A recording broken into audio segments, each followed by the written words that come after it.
Bonjour à tous, bonjour à vous, bienvenue sur notre antenne, bienvenue sur Equinox Télévision, mesdames, messieurs, plaisir immense encore en ce jour de partager ces 2 heures de temps d'antenne en votre compagnie et nous irons encore vous montrer ou vous restituer les grandes réalités du Cameroun du moment. Comment comprendre aujourd'hui, on va dire, le silence des hommes politiques au Cameroun depuis le lendemain, au lendemain des élections présidentielles. De plus en plus, les Camerounais semblent être éloignés véritablement de l'éducation politique dont en réalité on devrait revoir les hommes politiques être suffisamment investis aujourd'hui. Réaction à dose homéopathique des hommes politiques, création bien sûr de nouveaux partis politiques aujourd'hui, mais surtout la faible mobilisation des Camerounais face aux questions urgentes. On est en droit de se demander justement qu'est-ce qu'on peut bien sûr retenir. Et malgré l'appel à une révision du code électoral, les Camerounais sont-ils prêts aujourd'hui à repenser à l'évolution du Cameroun, mais surtout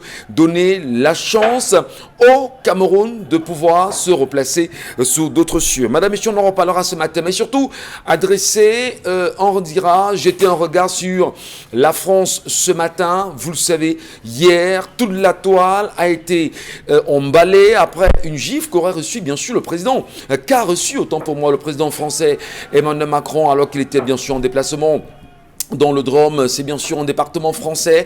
Qu'est-ce qui s'est passé réellement? Que risque ce dernier aujourd'hui? Mais surtout, comment comprendre la réaction de ce Français et pourquoi ne pas le dire au moment où cette gifle a été orchestrée? Quelle a été la réaction de la classe politique africaine aujourd'hui? On en parlera pendant l'édition du Zénith de ce matin. La colère exprimée, vous l'aurez également, l'histoire du jour comme à l'accoutumée, mais surtout, nous reviendrons sur la revue des réseaux sociaux, madame, messieurs.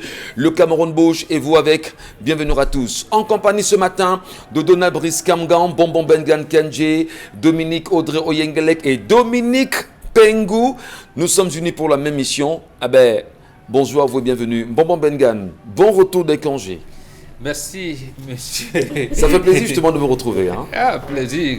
D'accord, merci beaucoup. Il faut qu'un vieux se retire un peu quelquefois pour se ressourcer. Ouais. Voilà. Et vous nous revenez certainement avec des très bonnes choses. On l'espère, Bonbon Bengan. Merci pour... Bonnes choses, non. Non, des mauvaises, là, ce matin? Oui, très, très mauvais. Et justement parce que on disait toujours rapprocher l'administration des administrés. Oui. Et vous avez souvent entendu parler du quartier Cacao Barry à Douala. Oui, bien sûr. Voilà, ils ont perdu leur chef depuis plus de 2 ans aujourd'hui. Et l'autorité administrative ne veut pas installer un nouveau chef dans les normes. Il y avait un sous-préfet qui est aujourd'hui affecté. Le bloc, le quartier Cacao Barra avait ses 8 blocs. Reprenez donc les 8, constituez le conseil de table et installez le chef. C'est lui qui était là. C'était d'ailleurs un ami, c'est pour ça que j'en parle. Jules Bessan, l'ami, c'est le frère de l'ancien secrétaire général du ministère des Sports, monsieur Wonyou. C'est pour ça que j'en parle. J'ai dit le sous-préfet qui est aujourd'hui affecté, le deuxième qui arrive à Douala 5e aujourd'hui. Il dit qu'il ne peut pas corriger les erreurs de son prédécesseur. Et pourtant, l'administration, c'est la continuité quand même. Absolument. Donc, vous laissez donc un quartier comme ça. Mais le drame, c'est qu'on a voulu créer d'autres blocs contre argent sonnante et trébuchante. Incroyable. Pour l'installation d'un chef de quartier. Voyez. Donc, voyez, quand vous êtes dans un état comme ça, pour une petite chose, régler une petite chose comme ça, l'installation d'un chef ou alors la désignation d'un chef en remplacement d'un autre chef décédé, ça crée des problèmes d'État. Très bien. Donc ce pays... On n'entendra pas les moments Bengan Kenji. Merci à vous. Donald Brice Kamgan, qu'on ne présente plus. C'est un plaisir d'être avec vous ce matin, Donald. Bonjour, bienvenue. Bonjour Michel, bonjour à nos téléspectateurs. Ravi de vous retrouver sur ce prestigieux plateau. Merci. Je voudrais ce matin saluer les autorités camerounaises qui vont une fois de plus ce matin donner une conférence de presse au stade Paul Biya à Yaoundé, le stade Olembe. Le ministre des Sports et de l'Éducation physique et son homologue de la communication vont donner une conférence de presse conjointe dans les prochaines minutes. C'était prévu à 10h pour parler évidemment des préparatifs de la Coupe d'Afrique des Nations que le Cameroun doit abriter le mois de janvier prochain. Le gouvernement semble plus Paniqué. préoccupé par le discours que par les préparatifs de cette compétition qui est attendue. Je rappelle que le Cameroun était censé abriter cette compétition en 2019. Nous sommes donc 2 ans plus tard. On nous a donné 2 ans plus tard pour nous préparer. Eh bien, à quelques mois du début de la compétition, nous ne sommes pas toujours prêts. Des rumeurs circulent sur un nouveau glissement, j'allais dire retrait de la compétition au Cameroun. Pas encore confirmé, évidemment, à cette heure. Le tirage au sort a été reporté. Les travaux au stade de Paul Biya ne sont pas toujours achevés. Ce sont des questions qui devraient pouvoir intéresser les pouvoirs publics au lieu de rassurer chaque temps. On parle beaucoup plus au Cameroun, plus qu'on agit, c'est inquiétant. Voilà, merci beaucoup Donald Brice Kamgang. On va justement le dire que c'est une panique aujourd'hui dans le Sérail. Le Cameroun abritera-t-il véritablement la CAN de 2021 en 2022, en janvier 2022? Et quand on le disait encore sur notre antenne hier matin, des informations vont train dans le Sérail, mais surtout à l'international. Des pays seraient prêts aujourd'hui à organiser cette compétition quand on le sait effectivement que le secrétaire général adjoint de la CAF a démissionné hier, 8 jours seulement après une mission d'inspection au Cameroun. Qu'est-ce qu'on peut bien comprendre? Quels sont ces pays du Maghreb aujourd'hui qui se placent derrière cette question et surtout voulant réorganiser cette CAN? Le Cameroun aura-t-on un nouveau glissement de Donald Brice? On vous a suivi. On en parlera. Sur le départ d'Anthony Bafo, la CAF a démenti son départ. Mais une chose est sûre... mais la lettre de démission, moi, ça a été adressé. Oui, il a adressé la lettre de démission qui sera acceptée ou Très bien. refusée. Merci beaucoup, Donald Brice. Dominique Pengou, vous êtes bien sûr une habitude des plateaux d'Equinox Télévision. On voit très souvent la matinale. Et ce matin, vous nous faites le plaisir et l'amitié d'être avec nous sur le Zénith. Bonjour à vous et bienvenue. Bonjour Michel, ça va bien? À tous les téléspectateurs du Zénith, je vais très bien. Voilà. Et vous, vous allez bien? Eh bien, super. Bon mercredi des jeunes. Merci beaucoup. Voilà. Nous, on n'est pas jeunes ici. Hein. Ce matin, on va quand même s'adresser à la jeunesse, mercredi de la jeunesse. On salue tous les jeunes Camerounais qui sont plutôt diplômés, académiques et non professionnels. Ouais. Parce qu'ils sont dans des marchés en train de recycler les métiers qu'ils n'ont pas appris à l'école. Ouais. Et on va souhaiter bonne chance à toutes ces personnes-là qui sont en quête des diplômes académiques camerounais. Voilà. On a aussi besoin des intellectuels, pas des diplômés. Hein. Voilà. Parce que le Cameroun, c'est important de l'avoir. Ouais. Dominique, une Dominique cache une autre. Voilà. Voilà, on peut dire. Dominique Audrey Oyengelek. Oui. Bonjour à vous, bienvenue. Bonjour ça Michel. Va? Oui, ça va. Okay. Ça va très bien, merci. Super. Bonjour aux téléspectateurs ce matin.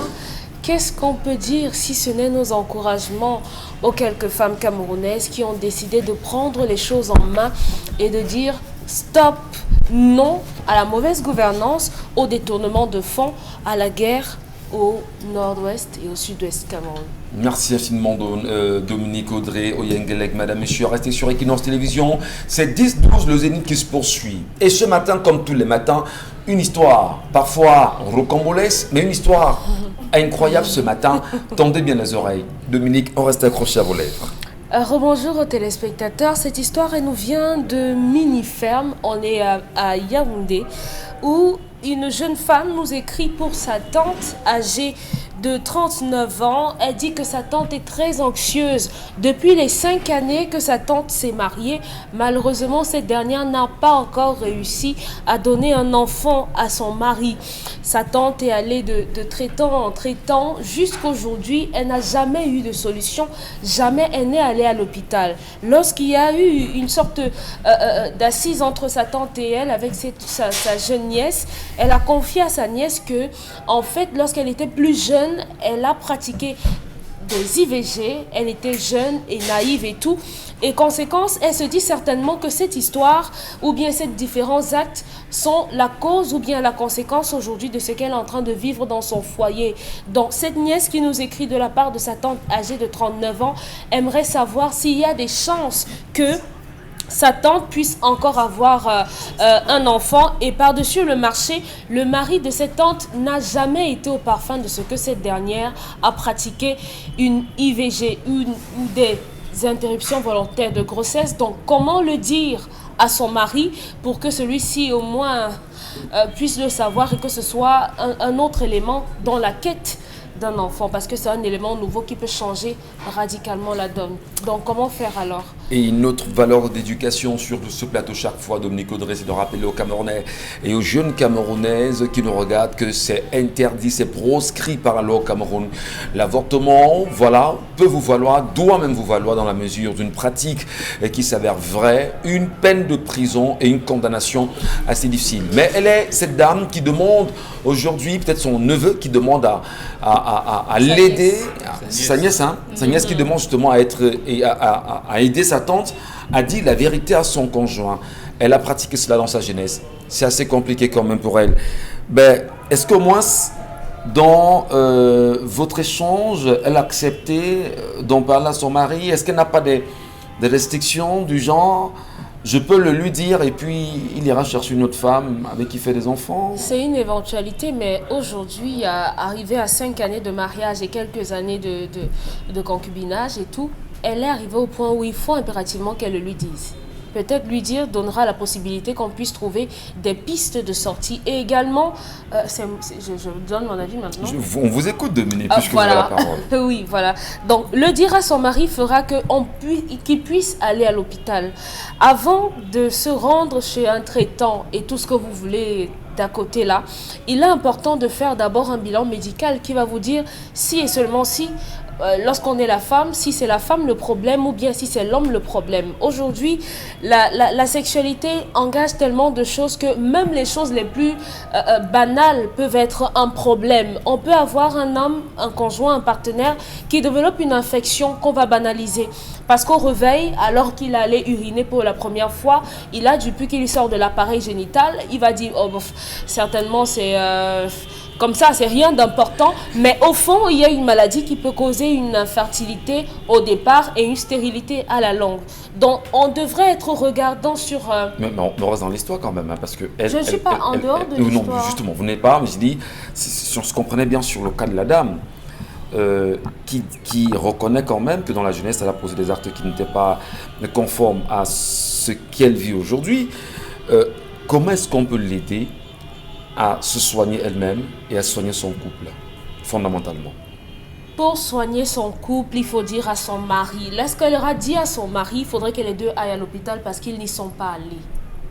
Même si elle a fait ce qu'elle a fait, rien ne dit que c'est elle le problème dans le couple. C'est ce que je suis en train de dire. Qu'une infection qu'on a banalisée des années antérieures ou bien quand on était plus jeune, même simplement pour elle, elle peut avoir eu une chlamydia qui a causé, je ne sais pas trop quoi, des adhérences. Si elle a fait un avortement, ça a causé des adhérences au niveau de son utérus. Il y a des examens qu'on fait. Si vous n'allez pas à l'hôpital de but en blanc comme ça, vous ne pouvez pas dire dans votre tête que vous êtes stérile, madame. Donc, allez d'abord à l'hôpital. C'est vrai que ce sera difficile avec votre conjoint, mais lui, on va lui prescrire peut-être un spermogramme. Mais est-ce que cette nièce qui vous pose le problème, ayant échangé avec elle, ne vous a pas dit si la tante a tenté d'aller à l'hôpital, ils n'y sont pas allés. Elle est simplement allée voir un traitant. Et je crois que même lorsqu'on va voir un traitant, on dit au traitant, je suis allée à l'hôpital, on m'a dit que j'ai les trompes bouchées, je suis allée à l'hôpital, on m'a dit que j'ai tel problème. Si vous allez simplement voir le traitant comme ça en lui disant, je veux les enfants, je veux accoucher, lui-même il ne sait pas quel traitement il va vous donner parce qu'en matière de traitement, il y a différents paliers, il y a des produits appropriés pour un problème spécial. Donc, sans être contre la médecine dite traditionnelle, il faut d'abord avoir un diagnostic préétabli. Oui. Parce que chez un pratiquant, un traitant, quelqu'un qui fait avec les herbes, ils n'auront pas un scanner là-bas pour vous faire une échographie des trompes, madame. Donc, il faut aller à l'hôpital. On vous dira si votre utérus est normal, si vos ovaires ont la taille normale ou bien si vous avez développé des kystes et autres. On dira à votre mari, est-ce que son sperme est de bonne qualité pour pouvoir vous féconder à le bon nombre, ou alors il y a des problèmes au niveau de sa semence. Donc, comme ça, le problème peut être facilement réglé si et seulement si vous vous rendez à l'hôpital. Maintenant, les procédures pour le lui dire, madame, ça fait partie de votre passé. Vous n'avez pas à avoir peur de dire à votre partenaire ou votre conjoint ce que vous avez fait par le passé. Si vous trouvez juste les bons mots et le bon moment, il faut une sorte de préparation pour que la personne l'accepte et le comprenne pour vivre avec. Après, ce sera facile. Comment le dire, Dominique? Qu'est-ce qu'elle peut faire? Quelle attitude? Quelle est est-ce qu'il y a des moments, je veux dire, le moment de la manière, le milieu, est-ce qu'il faudrait qu'elle rassemble des éléments pour pouvoir le lui dire? Logiquement. Et il faut savoir également que par rapport à l'éducation qu'on a reçue, les individus diffèrent d'une personne à l'autre.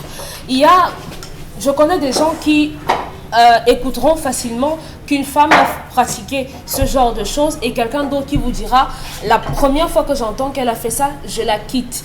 Donc ça dépend des appréhensions ou bien de l'appréciation que chacun se fait. Maintenant, quand on vit avec un homme, on sait comment est cette personne et il faut pouvoir justifier à la personne le pourquoi de cet acte-là. Elle a mentionné la naïveté, la jeunesse, d'accord, c'est vrai. Si on fait comme si c'est quelque chose qui sort de commun, ce serait malsain de faire En semblant. de réparation, justement, c'est l'occasion de conseiller, bien sûr, la jeunesse qui nous regarde ce matin. Faites très attention, Oui. c'est ça. Oui, je le dis ici, lorsque vous décidez à jouer sans sous-vêtements avec un homme, pour les filles, sachez qu'il y a une conséquence. Et lorsque la conséquence arrive, il faut pouvoir avoir la capacité de l'assumer totalement et complètement. Il faut assumer, que ce soit la fille comme le garçon, les deux en sont responsables. Si vous tombez sur un garçon qui vous dit de vous faire avorter, ne l'acceptez pas. Alors, Donald Brice Kamgan, au-delà de l'histoire proposée ce matin, il y a lieu de comprendre qu'il faudrait à la fois, comme je l'ai très bien dit tout à l'heure, sauver son foyer, dire la vérité à son conjoint. Est-ce qu'elle aurait peur, bien sûr, des décisions qui peuvent en découler pour garder longtemps ce secret? Votre commentaire? Alors, il y a deux problèmes, deux volets à mon sens. D'abord, je comprends la détresse de la femme, elle a 39 ans. Et à 39 ans, une femme qui n'a pas encore accouché dans notre environnement social a de bonnes raisons de s'inquiéter. Le poids de l'âge est plus important chez la femme, surtout lorsqu'elle attend vainement un enfant. Mais je pense que la relation est à 5 ans, l'histoire le dit. Ça signifie que l'homme doit certainement être au courant qu'il y a quelque chose qui ne va pas. Si après 5 ans, la femme n'a pas conçu, le garçon commence à se poser des questions. Mais 5 ans, c'est pas trop? 5 ans, non, disons que c'est pas trop, c'est une durée raisonnable. Après une union, soit ça peut être la première, la deuxième ou la troisième année, 5 ans, je suppose qu'il a été patient et qu'il a observé, mais il sait certainement que sa femme a un problème. Et s'ils sont restés pendant tout ce bon moment, 5 ans, c'est pas 5 mois quand même, ça signifie que cet homme est susceptible de l'accepter comme ça. Je pense qu'elle ne perd rien à lui dire la vérité. Comment, je vous en prie, comment peut-elle savoir exactement que dans sa jeunesse, il y a eu des actes qui ont été posés et qui probablement seraient à l'origine de ce qu'elle vit aujourd'hui? Comment également rentrer dans un couple, du moins se marier, sans faire des examens véritablement, pour vivre cela dans le foyer? On est quand même en droit de se poser toutes ces questions, Donald Brice Kamgan. Oui, ça sont des éléments que l'histoire ne nous donne pas. Mais je pense qu'il y a aussi des gens qui se précipitent un tout petit peu dans les unions sans toutes les précautions nécessaires. C'est une question d'acceptation de la situation actuelle. Une vie sans enfant, certainement, c'est difficile. Un couple sans enfant, on a besoin de l'affection justement de ces enfants qui arrivent. L'une des raisons pour lesquelles on se met ensemble, c'est aussi pour avoir des enfants, avoir une progéniture. Mais il y a des cas exceptionnels comme ce cas de figure justement où il est impossible d'avoir un enfant avec soi. Il faut pouvoir créer cette affection entre soi, entre les mais créer l'affection, je dis encore, lorsqu'on est jeune, lorsqu'on rentre dans un couple, lorsqu'on se dit, bon d'accord, j'accepte de prendre, d'être prise comme femme, en réalité, je devrais quand même en tant que femme dire à celui qui vient que, ben écoute, je sais pas, il peut arriver qu'arriver là-bas, on peut arriver là-bas et puis ça ne donne pas. Pourquoi? Qu'est-ce qu'on fait dans ce cas-là? Est-ce qu'on peut se poser ces questions, Donald Brice? Est-ce qu'on ne devrait pas se poser ces questions en tant que femme? Si la femme s'est mariée à 34 ans, si elle a 39 ans, ça signifie qu'elle s'est mariée à 34 ans. logiquement, c'était un peu tard. Je suppose qu'elle avait... Les chances ne sont plus les mêmes. Voilà, elle n'est plus assez attractive sur le marché, passez-moi l'expression. À 34 ans, il y a cette pression, elle va à tout prix avoir un mari. Eh bien, elle a trouvé quelqu'un qui... non, à 34 ans, on a dit... Qui lui a mis la barbe. Ses chances sont minces. Voilà. Ses chances sont minces. Dominique a un autre problème, elle n'y parviendra pas. Donc, elle n'a plus toutes les j'allais dire, toutes les attiries, toutes les décorations. Les seins disparaissent. Toutes les splendeurs. Dès qu'on évolue, je vous en prie. Hein? Elle a plus toutes les splendeurs d'une fille de 26, 27 ans. Et donc, elle va à tout prix avoir un conjoint. Maintenant que c'est fait, je pense que cet homme, il est compréhensif. Voilà. Je pense qu'il aime vraiment. Il doit être compréhensif. Oui. Parce qu'après 2 ans, si vous êtes marié après 2 ans avec une femme, il n'y a pas d'enfant. Vous commencez à poser les questions. La relation peut commencer à chanceler. Mais là, apparemment, tout va encore bien pour l'instant. Il est juste question qu'elle dise la vérité avant qu'il ne se fasse tard, parce que plus tard, il peut considérer que c'est quelque chose qu'elle n'est pas sincère, qu'elle est hypocrite. Elle peut dire la vérité de Nabres Kangang. Oui, vous voulez chuter. Il y a un deuxième élément, c'est la gestion aussi de l'adolescence. Il y a beaucoup de nos jeunes sœurs qui, dans l'adolescence, jouent beaucoup et se retrouvent face à ces situations d'IVG, parfois sans encadrement sanitaire, sans conseil, sans accompagnement. Et plus tard, il y a des conséquences comme celles que nous rappelle l'histoire de ce matin. C'est aussi dans une certaine mesure l'une des conséquences d'un déficit dans l'encadrement parental. Beaucoup de parents, dès qu'il y a la grossesse chez l'enfant, chez l'adolescent, on la frustre, on la réprimande, on lui tient des propos qui l'amènent à s'orienter d'une façon inopportune. Très bien, merci infiniment de Nabres Kangang. Mais Dominique Pengou, c'est quand même une histoire assez compliquée. On fait 2 ans déjà. On a fait 2 ans parce qu'on a quand même 5 ans. Vous faites 2 ans. Vous constatez que ça ne va pas. Vous l'homme, vous constatez que ça ne va pas. Vous la femme, vous constatez que ça ne va pas. 5 ans après quand même, un couple sans enfant. Est-ce que vous donnerez bien sûr l'occasion à votre homme d'aller chercher, d'aller se faire des enfants, vous faire des enfants hors de votre foyer? Ça, c'est une question assez difficile à répondre, surtout pour une femme qui se met dans la posture de celle-là qui se croit fautive déjà. Parce que rien ne prouve que c'est la femme qui est le problème dans ce foyer. Ça peut arriver même que le calme de cet homme soit justement un élément justificatif du fait que lui sait qu'il a un problème aussi. Probablement. Il faudrait qu'on mette cette hypothèse-là sur la table aussi. Parce qu'un homme qui, après 5 ans de mariage, ne voit pas l'ombre d'une fausse couche, ne voit pas l'ombre peut-être d'une grossesse à haut risque et ne se plaint pas, il est tranquille. C'est la femme qui, dans sa conscience, qui est en train de la juger. Elle est en train de poser les... Est-ce que c'est ma jeunesse déviée qui est en train de me le faire payer aujourd'hui? Est-ce que... Et l'homme ne se questionne vraiment, ou bien il n'affiche pas son mal-être. Ça veut dire, par exemple, que peut-être cet homme-là doit être la principale cause aussi. Ne devrait-elle pas craindre également parce que... Si, elle le devrait, puisque c'est la responsabilité de la femme dans un couple d'assurer la procréation. C'est le rôle principal d'une femme lorsqu'elle va en mariage. Donc dès lors qu'après un certain nombre d'années passées, ce devoir-là n'est pas accompli, c'est la femme qui se porte toute la charge. Mais il peut vouloir peut-être par protection de sa femme, peut-être parce qu'il aime bien, bien la garder, se dit, écoute... il fait des enfants hors du foyer. Dominique, vous ne perturbez pas l'émission ce matin. Vous ne perturberez pas l'émission. Là, on vous contrôle véritablement. Alors, est-ce que vous ne croyez pas que cet homme peut bien sûr le faire? Enfin, il va faire ses enfants hors du foyer pour protéger la femme à la maison.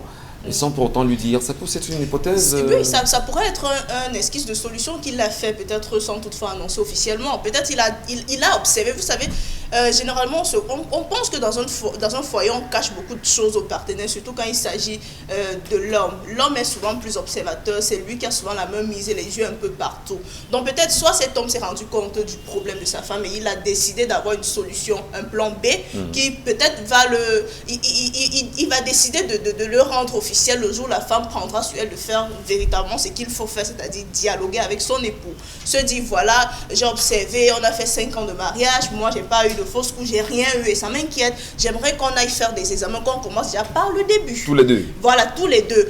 Pour être maintenant statué sur qui est réellement le problème dans notre foyer. Donc, et peut-être après ça, il se dira, j'avais constaté depuis et moi, je suis allé tester ailleurs. Et tiens-toi bien, j'ai peut-être 2 ou 3 enfants quelque part. Et si tu veux bien, on va les faire entrer dans le foyer et tu les prendras en charge. Comment prendra-t-elle cela? Elle le prendra ça va être une épée de Damoclès parce que ça va faire doublement mal. Parce que ça va faire mal, parce que vous, la femme, vous vous démerdez à chercher des solutions déjà, mais monsieur a déjà trouvé les solutions qui l'arrangent lui. Il n'a pas pensé à vous. Vous pensez que c'est facile pour une femme de se rendre compte, d'être consciente du fait qu'elle ne peut pas donner la vie. Donner la vie, c'est l'un des éléments les plus capitaux. C'est l'une des plus grandes satisfactions de la femme sur la terre. Alors si déjà vous ne pouvez pas l'accompagner dans cet élan-là et vous décidez d'avoir une solution qui vous arrange parce que non seulement vous allez prendre votre pied dehors, mais vous allez procréer, assurer votre génération. Donc vraiment, pour ma part, je vais interpeller ce matin ce monsieur. Parce que c'est un homme qui est calme après 5 ans de mariage sans toutefois avoir l'ombre d'une fausse couche. C'est un homme très dangereux. Il faudrait que ce monsieur prenne les choses à main. Peut-être la femme manque le courage de parler. Peut-être le jugement qu'on fait également sur le monde en disant qu'il est dangereux. Peut-être lui-même peut-être ne sait pas grand-chose. Pour moi, il est très dangereux. Arrêtez de me regarder des yeux tordus de il est très dangereux ce matin. Pour moi, il est très dangereux ce matin. Parce qu'on connaît bien quand il y a un problème d'infertilité dans un couple, c'est la belle famille, la famille de l'homme qui prend souvent le devant, qui met souvent la pression. Oui, c'est la famille de l'homme qui met souvent la pression. Donc maintenant, on est dans un cas d'espèce où la famille de l'homme ne met pas la pression, c'est la femme qui se met la pression elle seule. Ça veut dire qu'elle est dans un jeu qu'elle ignore. Non, il y a un paratexte. C'est trop grave quand même. Il y a un paratexte qu'on ne précise pas. Il faut rappeler, Gomniel a dit que c'est la nièce de la femme qui pose ce problème. Oui. Ça signifie que ce sont les inquiétudes de la femme qui sont mises en avant. Rien ne nous dit que l'homme également l'homme est tranquille. Il est tranquille. Donc rien ne nous dit que l'homme... Parce que s'ils ont cherché à avoir des enfants... Rien ne nous dit que l'homme n'a pas d'inquiétude. Ça veut dire qu'il y a un problème. Voilà. Ce sont les inquiétudes de la femme qui sont relayées. C'est celui qui a les inquiétudes qui se plaint le premier. Il faut justement, elle a des inquiétudes, elle en parle avec sa nièce. Sa nièce forcément au courant de ce qui se passe dans le couple, parce que l'homme également se plaint. s'est dit, bon d'accord, il n'y a peut-être pas de solution pour vous, allons parler au Zénith, peut-être avec les nombreux arguments qui vont découler du Zénith, on peut avoir une éventuelle solution. Et justement, la solution, c'est que nous cherchons bon Bengan. Oui. Qu'est-ce qu'on peut y trouver? Qu'est-ce qu'on peut dire à cette femme? Vos enfants ont donné des avis sur ce plateau. Je vais dire à Dominique Audrey, Dominique Pengou, de la Miskamgan, ont donné leurs avis. Mais vous qui êtes quand même dans cette maturité, dans cette sagesse, vous qui comprenez certaines choses que tout le monde ne comprend pas, est-ce qu'il y a des solutions africaines, je vais dire une thérapie africaine qui donnerait justement l'occasion à des femmes qui ne trouvent pas d'enfants de l'avoir, quand on sait bien sûr qu'il y a eu quand même beaucoup de flou dans cette histoire pendant pas mal d'années. Tout à fait. Après une année de relations, j'allais dire de mariage, et que la femme ne commence pas à cracher, c'est la famille de la femme qui s'inquiète la première. C'est pas la famille de l'homme. Vous envoyez votre fille en mariage, vous voulez qu'elle accouche. Après un an, elle n'a pas conçu, vous allez commencer à vous interroger. Ici, cette femme est une mauvaise femme, elle sort d'une mauvaise famille. Dans la mesure du possible. Je veux dire, je me limite à l'histoire du jour. C'est une mauvaise femme qui sort dans une mauvaise famille. Et les inquiétudes de sa nièce le démontrent. D'abord, elle-même, la nièce, elle pose le problème à deux niveaux. Elle est inquiète des avortements de sa tante, mais elle se dit, si c'est vrai que des multiples avortements ont amené ma tante à ne pas concevoir, moi-même, j'en ai pratiqué quelques-uns. Probablement. J'en ai pratiqué quelques-uns, je pourrais être dans le même schéma. C'est pour ça qu'elle pose le problème. Elle ne pose pas le problème pour savoir si l'homme... Voilà pourquoi elle pose le problème. Donc, en fait, c'est une famille. La femme là, elle sort d'une famille où soit elle n'a pas suivi l'éducation de sa maman, soit de ses abords. Mais je n'exclus pas le reste. Là maintenant, puisqu'on cherche les solutions, justement, c'est à l'hôpital, mais nous aussi. Quand une fille vient me voir, elle a fait 5 ans sans mariage, sans avoir, j'allais dire sans concevoir, je peux savoir. Sans cracher. Sans cracher. je peux savoir si elle a les trompes bouchées, si c'est les multiples avortements, si c'est une infection. Moi, je n'ai pas des scanners, comment vous appelez, qui sont sortis du institut. Non, nous avons nos propres scanners naturels qui nous font savoir quel est le problème, que ce soit chez l'homme ou chez la femme. Et justement, les solutions possibles à ces problèmes-là. Mais l'autre chose, effectivement, il peut même ne pas avoir infection. Il y a des familles qui ne sont pas portées à donner beaucoup d'enfants. Ils ne sont pas portés. Vous verrez des familles où une femme, on n'accouche pas plus de 3. On n'accouche pas 2. Bon, vous avez avorté 2 fois. Peut-être que c'est les 2 enfants que Dieu vous a donnés. C'est fini pour vous. Vous allez pratiquer peut-être l'assistance, comment vous appelez, in vitro et tout ça. Donc il peut même arriver qu'il n'y ait pas d'infection et que c'est les enfants que Dieu vous avait donnés, vous les avez évacués. Et c'est tout. Donc, sauf que ce soit à l'hôpital ou à l'indigène, ils doivent savoir l'origine de ce qui les amène à ne pas avoir d'enfants. Mais pour la femme, c'est déjà, comme l'a dit Donald Brice, 39 ans, ça commence à réduire les capacités pour elle d'avoir un enfant, même si elle continue à avoir ses menstrues. Ben moi, j'en connais quand même qui, à 49 ans, a eu un enfant il y a quelques temps. Aujourd'hui, le cancer est Voilà, là, c'est ce qu'on appelle la procréation assistée. J'ai dit, sur le plan normal, à 39 ans, tu commences à perdre, la femme commence à perdre ses capacités à procréer. Je ne dis pas qu'elle les a perdues. Est-ce qu'on dirait, monsieur, dit aux uns aux autres qu'il y a un espace-temps, je vais dire, pour la femme de faire ses enfants au plus tôt. Beaucoup pensent que au plus de 30 ans, c'est terminé. Il faut prendre le temps de faire ses enfants un peu plus tôt et de prendre le temps de les éduquer. Dominique Pengo, tu es d'accord avec ça? Au plus 30 ans, ce n'est pas terminé, mais les chances sont de plus en plus réduites. Ouais. Parce que le temps idéal serait lorsque la femme atteint le pic du développement hormonal. On sait bien que la tranche d'âge, on sait bien, les médecins nous le disent, généralement c'est de 18 à pratiquement 28 ans. Donc ça, c'est l'espace où la femme est plus à même, a également assez de force pour gérer une grossesse et la tenir à bon terme et puis accoucher dans de bonnes conditions. Mais après 35 ans passés, il y a des chances qui sont de moins en moins réduites pour que la femme ait une grossesse non assistée normalement. Bonbon, traditionnellement, 35 ans et plus, il n'y a plus de chance. Non, il y en a. Il y a beaucoup de chances. Il y en a. Même à 40 ans, ça réduit.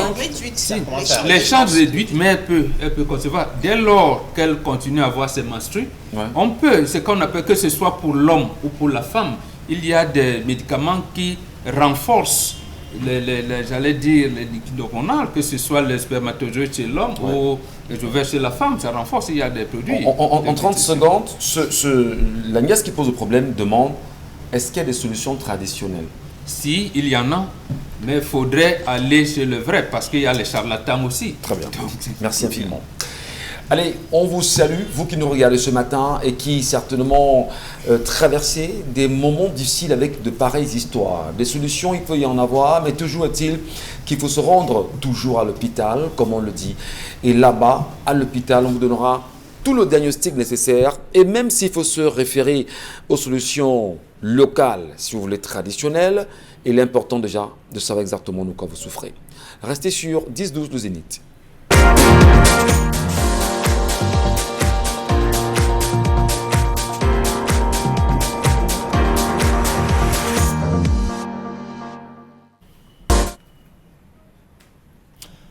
J'interpelle la conscience nationale ce matin sur la cinglante faillite du Parlement camerounais. À l'ouverture de la session parlementaire du mois de juin hier à l'Assemblée nationale, Kavaye Djibril a eu le courage de remettre une nouvelle couche sur ce qu'on ne peut s'empêcher d'appeler les manigances du Parlement. Au sujet du Covid-Gate, le président de la Chambre basse, avant s'adressant aux Camerounais, je cite, « Évitez tout lynchage à travers les médias et autres réseaux sociaux au risque d'exposer les citoyens à la vindicte populaire. » Fin de citation. C'est à croire que notre cher et précieux président de l'Assemblée nationale sort d'un long et profond sommeil qu'il avait complètement emporté.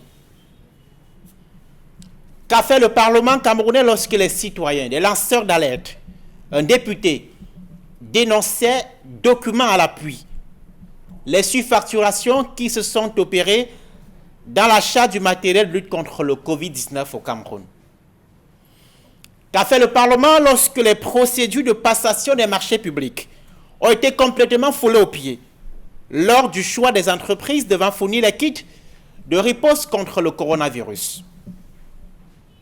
Le Parlement a préféré, comme à son habitude, le silence complice, l'indifférence coupable. L'Assemblée nationale et le Sénat nous ont habitués à ces manœuvres maladroites, inconséquentes et indécentes, dignes d'associations d'un autre genre. Qui a entendu le Parlement camerounais lever le moindre doigt au moment où le conflit dans le nord-ouest et le sud-ouest, qui sera à coup sûr l'une des crises les plus meurtrières de l'histoire contemporaine du Cameroun, amorçait son développement en 2016 pour s'aggraver terriblement sous nos yeux. Faut-il rappeler qu'entre 2016 et 2021, l'Assemblée nationale et le Sénat ont eu le toupet de siéger une vingtaine de fois sans jamais inscrire la moindre fois la crise anglophone au menu d'une seule session plénière. Cela s'appelle de l'irresponsabilité. Qu'ont fait les députés et sénateurs lorsqu'en 2014, le groupe Boko Haram lance ses premiers assauts meurtriers à l'extrême nord, arrachant par dizaines, des centaines de milliers, des vies de femmes, d'hommes et d'enfants. La Constitution du Cameroun donne pourtant au Parlement camerounais des missions claires et nettes. Il s'agit d'une part de l'action de législation et d'autre part celle du contrôle de l'action gouvernementale. Au lieu de jouer ce rôle qui est le leur, députés et sénateurs se sont mués en accompagnateurs de l'exécutif, passés maîtres dans la prévarication de la fortune publique. Nos chers sénateurs et députés semblent s'adresser gentiment aux membres du gouvernement en ces termes.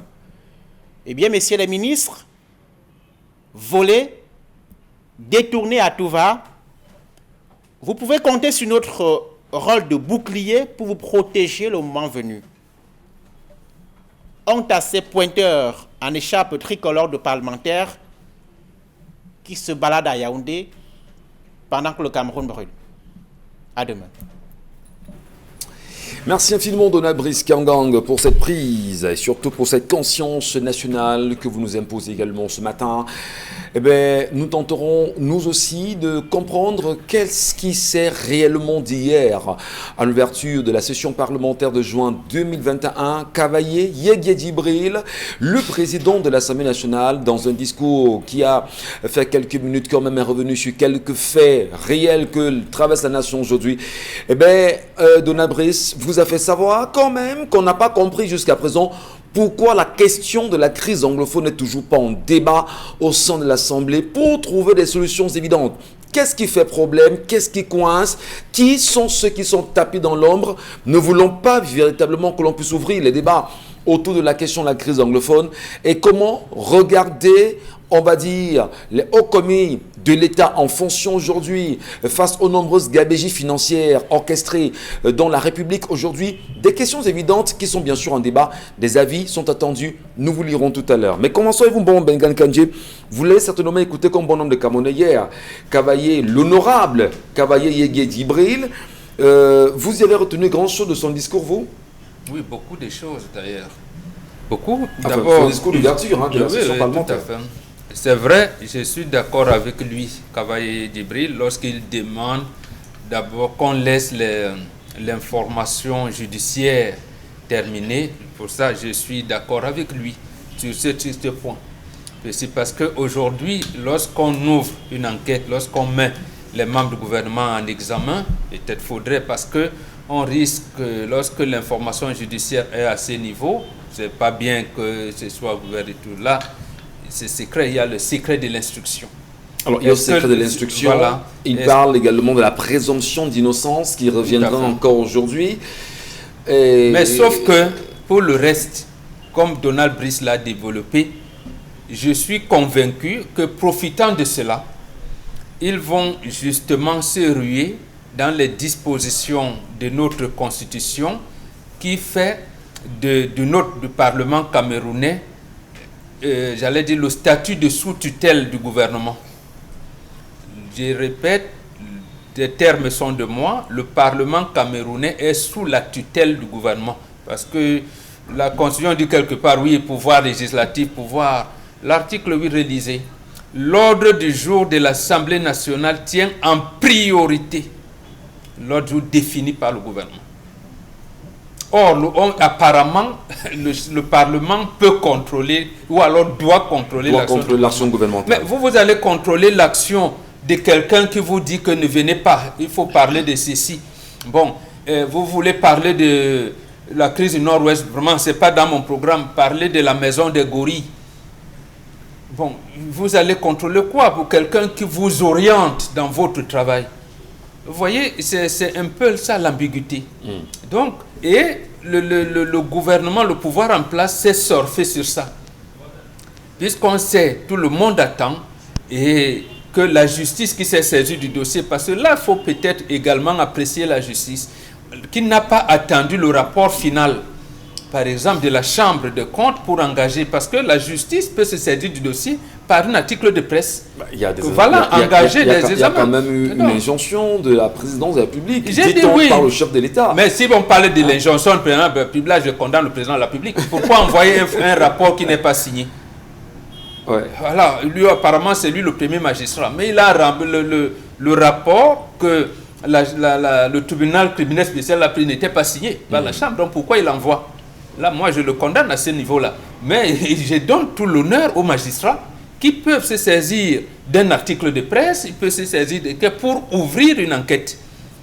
Là, il faut apprécier le travail des magistrats. Alors, donc en attendant, dans l'interpellation on veut donc surfer sur ça, en réalité, pour qu'à la longue, les députés vont passer leurs 3 mois, et Donald Brice fait bien de le relever, en disant que bon, essayons de voir, mais qu'est-ce que le gouvernement a même proposé là, comme ordre du jour, alors que vous êtes un parlement, on dit de vous que vous êtes la représentation nationale, donc c'est vous qui représentez le peuple. Les autres sont mis là par un décret de quelqu'un qui a prêté serment, qui dit voilà comment je vais organiser le truc. Donc vous devez contrôler et vous attendez que les gens que vous êtes supposés contrôler viennent vous donner l'ordre du jour de vos travaux. Donc en fait, on est en train de nous noyer dans des choses telles qu'on ne doit pas attendre grand-chose. En fait. Comment les Camerounais pourront-ils bien sûr prendre conscience de ce qui se passe aujourd'hui? Non, mais les Camerounais ont pris conscience. Mais attends, est-ce qu'au moins ils savent? Parce que vous l'avez très bien dit, et il y a un texte de loi, du moins c'est mentionné dans la constitution camerounaise, que l'ordre du jour fait partie bien sûr des priorités définies par le gouvernement camerounais. Tout à fait. Alors s'il y a ces priorités, et que les Camerounais conscients aujourd'hui de ce que les priorités des sujets en débat à l'Assemblée nationale sont imposées par le gouvernement, mais les Camerounais devraient se rendre compte finalement que nous n'avons pas de députés à l'Assemblée qui représenteraient le peuple camerounais. Simplement. Oui, mais le peuple camerounais est pris en otage également. Imaginez que nous sommes dans le Vouri, si je pense que nous avons 9 députés. Si on commence à se répartir, ceux de Vouri Centre veulent prendre les 4 députés en leur disant mais donnez-nous, faites-nous le compte de fait ceci, mes chers amis, on va dire le terrorisme a fait que attaque aux institutions de la République, outrage au corps constitué et tout, terrorisme, et c'est le tribunal militaire et vous allez encore. Donc en fait le peuple est pris en otage par ces mêmes députés dans leur accointance, j'allais même dire dans leur collusion incestueuse avec le gouvernement.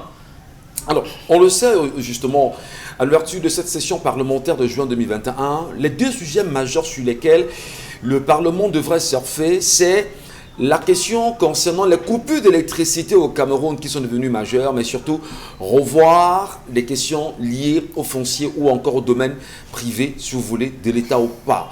Alors, lorsqu'on évoque ces 2 questions, ces 2 sujets de Dominique Audrey, alors qu'on sait justement qu'il y a ce qu'on appelle la crise anglophone qui est attendue justement et qu'aucun député n'ose se lever pour dire, nous on voudrait vous imposer, comme cela a été fait le temps du SDF il y a quelques années déjà. Aujourd'hui on se tait, on regarde, 5 ans ça dure.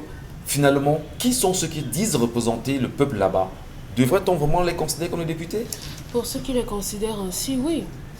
Parce que bon nombre de Camerounais ne considèrent plus ceux-là comme leurs élus, ou du moins comme leurs représentants. Ce à quoi on a assisté hier à l'ouverture de cette session, c'est simplement le repeat, la rediffusion de ce qu'on avait déjà lu au travers du communiqué paru le 28 mai 2021. Le ministère de la Communication, le ministre, au nom du gouvernement, demandait à la retenue et a demandé qu'on évite de jeter l'opprobre sur les personnes qui pourraient être interpellées et tout. Donc, puisque Mambok présente l'article 8 comme faisant état de ce que c'est le gouvernement qui décide de ce qui va être dit, bah, logiquement, par analogie, on se dit, ce qui leur a demandé d'être dit, ce qu'on leur a demandé de dire, c'est de dire simplement, éviter de jeter l'opprobre sur toutes les personnes qui sont aujourd'hui concernées par le Covid-Gate. Demandez aux uns et aux autres, à toutes les personnes qu'ils représentent, d'éviter d'en parler. Lorsque vous allez descendre dans vos circonscriptions, essayez de faire le maximum pour qu'on ne les pointe pas du doigt, pour éviter de les frustrer et tout le tralala là. Comme quoi on valide justement les actes que vous avez posés, comme Donald l'a dit, voler, et avec nous allons assurer justement votre protection. Oui, simplement. Tout simplement. Voilà. Tout simplement. Et aujourd'hui, c'est un peu scandaleux que la tête de cette chambre ne soit pas là à décrier les conditions de scolarisation dans la localité dont il est originaire. Vous parlez de qui? Du très honorable Cavalier Yegedi? Oui, si je ne me souviens bien, c'est lui qui a dit aux ressortissants de là-bas que, en fait, vous souffrez parce que vous accouchez trop. Bon, maintenant, comme les femmes accouchent dans trop, sur le plan sanitaire aujourd'hui, il y a des méthodes de contraception, il y a le planning familial. Est-ce qu'au Parlement, on a demandé que des projets soient mis en place pour que les femmes bénéficient de cet accompagnement-là pour réguler ou bien réduire ou bien favoriser l'espacement de naissance? Je ne pense pas. Est-ce qu'on a encore vu, je prends simplement le nord, ou l'extrême nord là-bas, une femme puiser de l'eau dans une mare d'eau? À quel moment au Parlement, on a dit vraiment, il y en a marre, nos ressortissants, nos électeurs souffrent et ont besoin d'eau. Vraiment, aujourd'hui, pour cette session, il faudrait qu'on prenne ces sujets à bras le corps, il faudrait faire un recensement pour voir quels sont les endroits où est-ce qu'on va mettre le dos, où est-ce qu'ils en sont avec les micro-projets. Où est-ce qu'ils en sont? En fait, c'est là qu'on les attend. Au niveau de la santé, au niveau de l'éducation. Et bien sûr, Donald Brice a mentionné une vingtaine de réunions, une vingtaine d'assises, une vingtaine de sièges. Je veux dire qu'ils ont une vingtaine de fois. Mais on ne parle pas de la crise anglophone. Mais ce qui est agaçant quand même, c'est que on est tous conscients que ces sujets ne seront presque jamais évoqués là-bas. Oui. Et on se demande à un moment donné, quel est l'apport du peuple camerounais?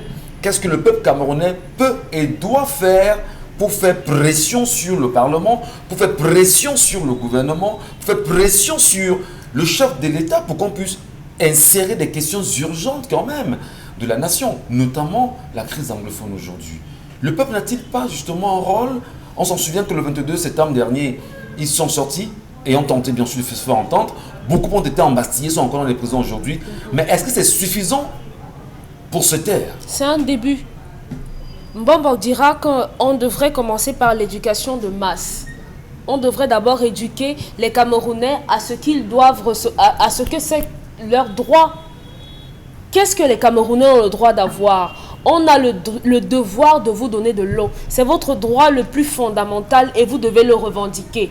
Lorsqu'on construit un hôpital, ce n'est pas une faveur qu'on vous fait, parce que c'est avec votre argent qu'on le fait. Par conséquent, on doit vous le faire. Vous avez le droit d'être éduqués, vos enfants également. Le droit d'être soignés, le droit de. Lorsque les Camerounais auront conscience de cela, lorsqu'ils prendront conscience de ce que les personnes qui sont assises à Yaoundé, là-bas, sont leurs employés et qu'ils ont le dessus sur eux, je suis sûr qu'ils prendront un peu les choses différemment. Et maintenant, parlons des marches. Peut-être on n'aurait pas dû s'arrêter à cela. Il ne faudrait pas que ça s'arrête. Il ne faudrait pas que ça s'arrête. Ça doit continuer. C'est un perpétuel combat. un perpétuel combat qui ne doit pas se faire simplement d'un côté. Parce que là, on ne marche pas, c'était pas une marche pour un parti, c'était une marche pour le retour de la paix au nord-ouest et au sud-ouest. Je ne sais même pas si là-bas, il y a des militants du MRC là-bas, mais tout ce qu'on sait, c'est qu'on marche pour que les militaires, comme les civils, les enfants, les femmes et les hommes ne meurent plus. Je ne sais pas si vous avez vu les dernières vidéos qui viennent de là-bas. C'est atroce. On les a. C'est atroce. On a juste choisi de ne pas en parler parce qu'on sait en même temps toutes les pressions que nous avons au quotidien sur ces questions-là. Mais ne pas insérer la question ou la résolution de la crise anglophone en débat au sein du Parlement, n'est-ce pas injurieux pour les Camerounais, Dominique Pengou? N'est-ce pas montrer aux Camerounais que vous ne valez rien et nous décidons ce que nous voulons pour vous? Le peuple camerounais, c'est aujourd'hui, si on s'en tient aux chiffres évoqués sous l'ère Aïdio, en réalité, en 2020, on devait être 40 millions de Camerounais aujourd'hui. On y est justement. 40 millions pour une poignée de 200 personnes, parce qu'on est justement sous le parapluie de la République et sur le parapluie de la Constitution. Ils sont plus forts que le peuple. Naturellement, c'est une honte, mais c'est pas, je vais dire ce matin, ce n'est pas surprenant, le discours du très honorable Kavaye Gediboué hier, parce que c'était évident, Michel Gacho, si peut-être l'un de nous est accusé sur ce plateau, et qu'il faille qu'on vous donne l'occasion de vous exprimer, vous allez naturellement nous protéger, c'est ce qu'il a fait. Il va naturellement, hier il a donné un discours d'apaisement, un discours très relativiste, qui va permettre comme ça justement parce que le peuple, que ce soit via les réseaux sociaux ou encore que ce soit via les différents moyens ou encore les différentes méthodes d'expression, ont pu quand même tirer sur ces députés qui ont été très silencieux depuis l'affaire Covid-Gate. Et pourtant, c'est le Parlement camerounais qui allait être le premier à pouvoir interpeller. Mais chose étrange, ce n'est pas le Parlement qui a soulevé ce problème, c'est une autre institution qui l'a fait. Bon, et c'est un peu honteux. C'est un membre du Parlement qui a commencé à allumer. Donc ce matin, j'ai envie de dire, ne jugeons pas trop vite, essayons de relativiser un peu comme Kavaye Gediboué l'a fait. On verra maintenant. Après, j'ai envie d'abord naturellement de voir le face-à-face entre Nietzsche et Madaouda Malachi, parce que c'est ça qui sera le plus intéressant. Ce n'est que le discours d'ouverture d'une session. La session sera... Non, mais les sujets sont connus. Les sujets sont connus. Ils ne parleront pas de ça. Hein. Ils ne parleront pas de ça. Malheureusement encore, on a cette relation de contradiction. C'est-à-dire, c'est le Parlement qui reçoit les ordres ou encore qui reçoit un emploi de temps venu du gouvernement, et pourtant c'est le Parlement qui allait informer sur l'emploi de temps ou encore sur les sujets qui doivent être débattus, et le gouvernement allait tout simplement s'asseoir et accepter cela. Est-ce que ce point justement n'est pas le point nécessaire, le point névralgique sur lequel le peuple camerounais devrait s'appuyer aujourd'hui pour dire vous ne nous représentez pas? Justement, c'est de là que part même le problème, parce qu'on a une relation de père et fils, mais naturellement c'est le fils le gouvernement qui dirige le père, parce que en fait je vous crois aux gens que le Parlement est une chambre à minimiser au Cameroun, et pourtant c'est la première chambre qui doit pouvoir dicter les lois, qui doit pouvoir faire des enquêtes sur des situations, qui doit pouvoir informer et interpeller le gouvernement à temps et à temps opportun. Il est important de savoir ce matin, parce que quand nous on fait l'histoire du Cameroun à l'école, on nous apprend que non, le gouvernement camerounais c'est lui qui doit tout coiffer, et pourtant la chambre parlementaire est là pour contrôler justement ce que le peuple pense, ce que le peuple doit dire et ce que le peuple doit être. À ça on n'est plus en démocratie. Est-ce qu'on a déjà été en démocratie dans ce pays? Bon, ça c'est une question à 3 points d'interrogation. On n'a jamais été en démocratie. On fait semblant d'être en démocratie, mais pourtant, on sait bien que le fils va diriger, le père va dire voici ce que tu dois me dire quand tu vas arriver devant mon professeur. Voilà comment tu dois dire, voilà ce que tu dois parler. Ce n'est pas ce qui doit être fait. Le Parlement n'est jamais le fils du gouvernement. Ça ne doit jamais, ça ne doit même pas. Donc, c'est même pas une logique qui tient. Donc, justement, c'est depuis qu'on a laissé ce fonctionnement aller jusqu'au bout qu'on est en train de perdre le fil. Et j'ai envie de chuter Michel Gacho en disant ce matin, on a plus un parlement politique, et pourtant la société camerounaise ou encore la population camerounaise a des problèmes d'ordre social. C'est aussi politique. Justement, non, voilà. Même si c'est politique, c'est le Parlement qui reçoit le serment de celui qui est élu comme président de la République. Très bien. Quand vous recevez le serment, c'est un engagement que celui qui s'engage j'allais dire, à résoudre vos problèmes, à créer de nouvelles perspectives, vous faites. Donc, sur la base de cela, donc vous lui dites, monsieur, votre serment l'autre jour, vous avez dit vous-même que. On ne voit pas ça. Donc le Parlement peut même voter une motion de retrait de confiance au chef de l'État. Donc ils sont là, ils attendent, c'est le même exécutif qui vient leur imposer l'autre. Merci Bonbon Bengan Kiadju, merci à vous sur le plateau. On n'en sort pas rapidement parce qu'il va falloir qu'on comprenne très bien le rôle trouble que jouent les députés aujourd'hui, mais surtout comment peut-on ouvrir une session plénière sans pour autant y intégrer la question de la crise anglophone. Sommes-nous au Cameroun ou pas?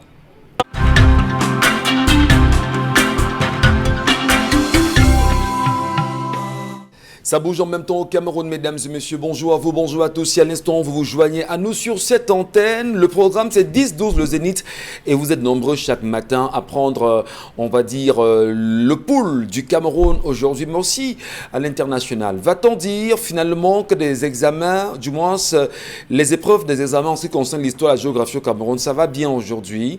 Le regard est porté véritablement sur le ministère des enseignements secondaires, quand on sait que depuis des jours quand même les élèves sont perturbé entre l'histoire ou la géographie aux différents examens, que ce soit au BEPC, au probatoire ou au baccalauréat. Finalement, qu'est-ce qui a été retenu pour ces élèves aujourd'hui? C'est assez perturbant, c'est assez pénible. Il y a quelques années quand même, on n'avait pas ces problèmes. Veut-on ou peut-on dire qu'avec Pauline Naloba-Yonga, il y a quand même beaucoup de désordres au sein justement de ce ministère aujourd'hui? La question mérite d'être posée et c'est bien sûr les Camerounais qui en pâtissent aujourd'hui, qui sont ceux qui ont été choisis pour mener à bien les actions mises en place par Paul Biya lui-même. Madame, Monsieur, restons sur Equinox. Mais avant la pause, nous étions sur des questions évidentes portées hier soir, ou si vous voulez hier, à travers la session ouverte, la session parlementaire ouverte hier au Palais des Congrès de Yaoundé. Cavaillé Yégué Djibril, président de l'Assemblée nationale, est revenu sur un nombre de faits. Mais surtout, ce qu'on a retenu, c'est que jusqu'à présent, la question de la crise anglophone n'est toujours pas en débat. Et Donald Blitzkamgan nous l'a exprimé tout à l'heure. Peut-on toujours le dire, Donald, que le Parlement camerounais, y compris le gouvernement, choisissent délibérément de mépriser le peuple camerounais, ces 40 millions de Camerounais que nous sommes? On est tenté de répondre par l'affirmative. Écoutez, la Constitution, en ses articles 4 et 14, si à bonne mémoire, fixe les missions du Parlement. Nous l'avons rappelé tout à l'heure.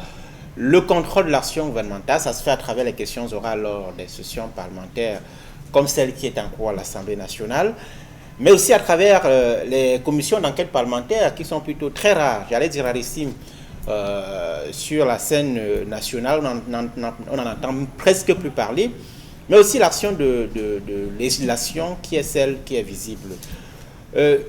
Il faut dire que cette vassalisation, cette infantilisation du Parlement a des conséquences que vous n'imaginez pas. Sur une question comme la crise anglophone, en 2016, lorsqu'elle commence, le Parlement fonctionnerait normalement, que les députés et les sénateurs mèneraient une enquête sur les problèmes qui étaient posés à l'époque, qui étaient des problèmes essentiellement d'ordre corporatiste, rendraient compte à l'exécutif que peut-être on ne serait pas aujourd'hui à parler des centaines, des milliers de morts dans cette crise qui va être certainement la crise la plus meurtrière de ces 10, 20, 30, 50 dernières années au Cameroun. Sur d'autres questions, vous avez vu qu'après l'aggravation de la crise, les députés ont du mal eux-mêmes à reprendre la main. C'est pour ça qu'ils se contentent de quelques discours politiciens accusant l'opposition de déstabiliser le Cameroun, de tirer les ficelles dans l'ombre, d'accuser souvent à raison ou à tort l'extérieur. Donc, les députés sont confinés à ce rôle secondaire, à ce rôle d'agent du pouvoir. Vous voyez très bien que l'alignement aujourd'hui des députés et des sénateurs est clairement sur la ligne de l'exécutif. On a l'impression que c'est l'exécutif qui dicte même le contenu des discours. Mais est-ce que ce n'est pas une impression? On sait quand même que la Constitution le dit et il mentionne clairement que les sujets en débat sont ceux dictés par le gouvernement de Donald Blitzkamgan. Alors tout à l'heure je demandais, est-ce que ce n'est pas un argument majeur de poids pour le peuple camerounais de comprendre véritablement que ceux qui sont supposés être les représentants du peuple au Parlement ne le sont pas véritablement et par conséquent, ils n'y sont pas pour jouer les rôles qui sont les leurs visant à donner une quiétude et des conditions de vie viables quand même aux populations aujourd'hui? Je pense que l'éducation politique, c'est l'arme. Et puis, les médias, Equinox principalement, ont cette fonction de sensibiliser, d'éduquer les citoyens, qui sont de plus en plus nombreux, on le constate, à s'intéresser à la vie politique nationale. Cela va aller crescendo à la faveur de l'émergence des réseaux sociaux, des nouvelles technologies de l'information et de la communication, plateformes sur lesquelles les jeunes sont très actifs. Cela ne sert pas forcément les intérêts du pouvoir, mais il est obligé aujourd'hui de composer avec tout cela. Donc, au fur et à mesure que l'éveil citoyen va se mettre en place, évidemment que la participation aux élections, la participation aux jeux politiques va aller crescendo, et au fur et à mesure, on va aller vers une marche critique capable de mobiliser, capable de faire passer des messages et donc d'inverser la tendance. Est-ce que ce n'est pas l'occasion, justement, bon, Benga, pour sortir ce sujet rapidement en une minute, dire aux Camerounais, du moins sur ce type d'attitude du gouvernement, c'est pas ça qui décourage les Camerounais aujourd'hui à s'inscrire sur les listes électorales, par exemple, parce qu'on se dit, bon d'accord, on a des députés qui ne nous représentent pas. Bon, on nous demande de nous inscrire sur les listes. Il faut rappeler aux Camerounais que d'ici le mois d'août, au 31 août, ce sera fermé pour l'année en cours. Comment le Camerounais peut-il revendiquer son droit quand il n'a pas justement au niveau du Parlement des députés censés justement les représenter et défendre leurs intérêts? Bon, Benga. Il a au moins deux voix qu'on ne peut pas lui rétorquer. La première voix, c'est des pétitions. Il faudrait que les Camerounais renouvellent avec les pétitions. Les pétitions. Oui. En faisant quoi? C'est-à-dire que nous sommes 5. Vous l'avez vu dernièrement, les 5 femmes. Oui. Ils ont fait une pétition, ils ont envoyé au FMI et à... Les 20 femmes, ils ont fait. C'est ça, c'est comme ça que le Cameroun a commencé à réclamer sa souveraineté. D'abord, c'était avec les chefs côtiers, lorsqu'il y avait la Société des Nations, la SDN, l'ancêtre de l'Organisation des Nations Unies. Des pétitions allaient et tout. Et l'Organisation des Nations Unies elle-même a été inondée de pétitions. Ça peut être des groupes organisés, des groupes sociaux, même des associations de villages.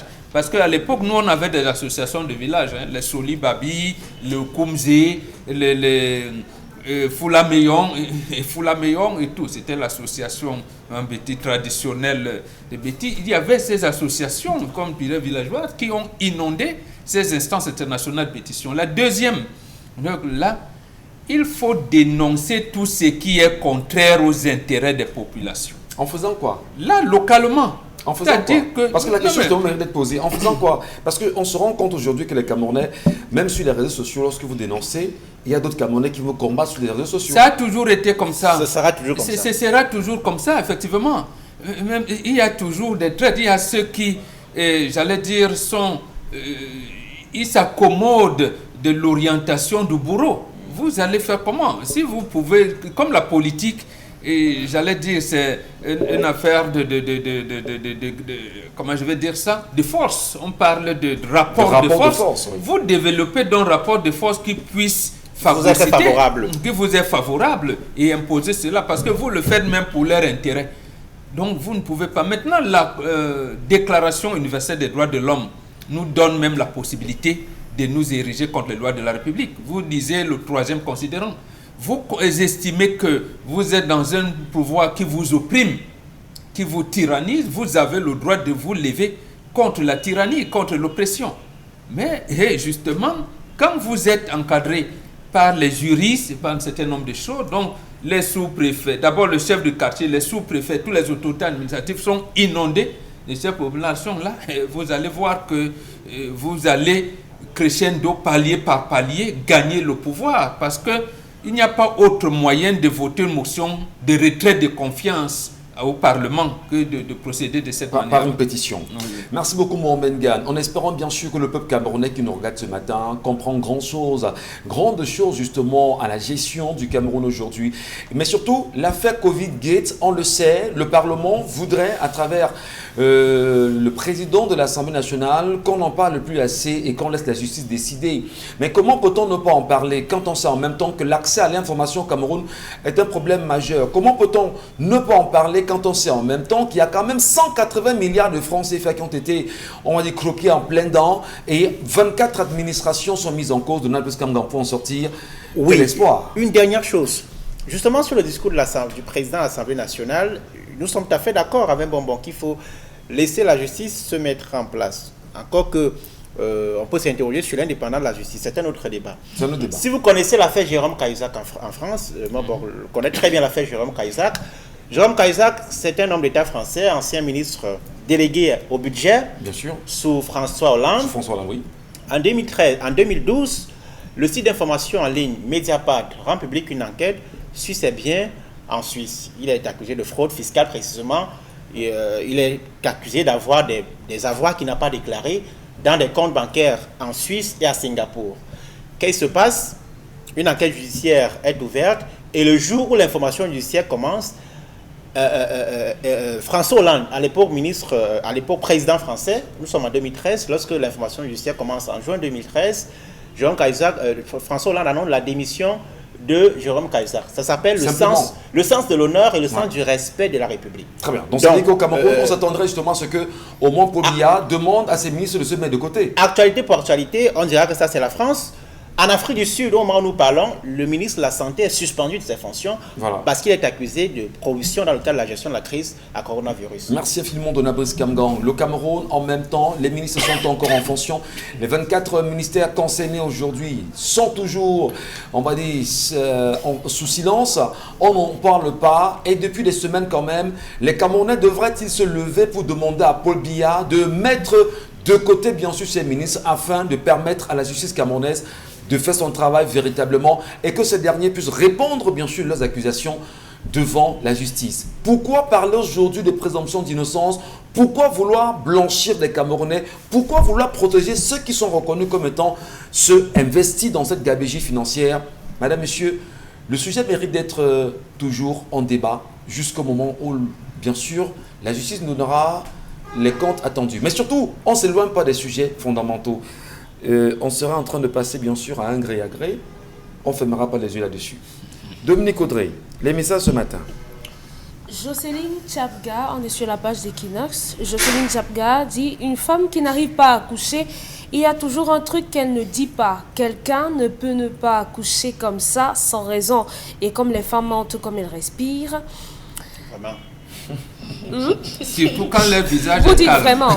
Oui, surtout quand leur visage est calme. Donc Marie-Claude de lui répondre qu'elle n'est pas d'accord et demande qu'elle aille rencontrer un gynécologue parce qu'il y a des femmes qui naissent, qui sont stériles sans raison. Il y a par exemple le phénomène de l'endométriose et du syndrome des ovaires polykystiques qui cause la stérilité. Oui, mais celle-ci a avorté. Donc elle avait conçu. Elle a dit elle-même. Elle a dit elle-même qu'elle Mais avait rien avorté. ne dit qu'elle est stérile. Non, c'est ça, on dit. Donc, Diable avait raison. La femme manque. Delphine Nunda, la femme se culpabilise juste pour ses IVG. Cela ne veut pas dire qu'elle soit stérile. L'homme n'a pas fait de spermogramme. Pas du tout. Donc que tous les deux aillent consulter. Laissez-nous le fait de pratiquer l'IVG. Qu'est-ce qui fait savoir que l'homme n'est pas azospermique? Christian Brian, cet homme fait comment pour épouser une femme de 34 ans? Elle est vieille, il y a des femmes de 23 ans à 25 ans dehors. Non, quand même. Vous avez dit que le marché de poules... Non, on n'a pas dit ça. On a dit, on sait que les chances sont minces pour faire des enfants à partir de 34 ans. Mais lui, il parle de l'âge du mariage. Et bien voilà, donc on s'est dit, est-ce que c'est important de dire à notre petite soeur quand même que lorsque vous avez déjà 20 ans, commencez à y penser. Donc quand votre soeur a 20 ans, elle a demandé. Dominique Audrey, calmez-vous. Je suis calme, monsieur. Vous envoyez la petite soeur de qui a couché à 20 ans alors qu'elle s'en madame. Laissez qu'on chute, madame. Est-ce qu'on dirait par nos petites soeurs qui nous regardent ce matin, lorsque vous avez 20 ans, commencez à penser mariage parce que très vite, justement, vous devriez au plus vite, justement, faire vos enfants. Le mariage, c'est un métier. Après, on va se Qui a dit que c'est un métier? Et à 20 ans, vous ne voulez pas que votre petite soeur ait un avenir construit dans sa tête. Vous l'envoyez en mariage. Dans les églises de réveil, vous dites Jésus, donne-moi mon mari. Jésus, donne-moi mon mari. Vous demandez quoi? Sont sérieux quand même. Non, en tout cas, ce sont vos soeurs que vous allez envoyer. Vous êtes notre soeur également ici. Non, ça ne peut pas me prendre. Vous ne pouvez pas faire ça. À 20 ans, demandez à votre petite soeur de savoir ce qu'elle veut faire de sa vie. Moi, je veux dire. Le mariage, ce n'est pas un métier. C'est un débat. Vraiment. Non, c'est ça ne paye pas les factures. C'est vous qui ramenez justement ça dans son métier. Madame, on a une mission, c'est de procréer nous aussi. C'est d'assurer la pérennité de l'espèce humaine. Alors, lorsque vous avez un enfant, Donald Brice, Dominique Pengou, Bonbon, l'enfant a 16 ans. Je prends de nos sœurs. À 16 ans, elle vient d'avoir justement son baccalauréat. Et vous estimez quand même que... Permettez, je vais finir. En 5 ans, elle est en train de finaliser avec un master. Je pense un master 2. Oui, Un master 2. master 2. Elle est en master 2.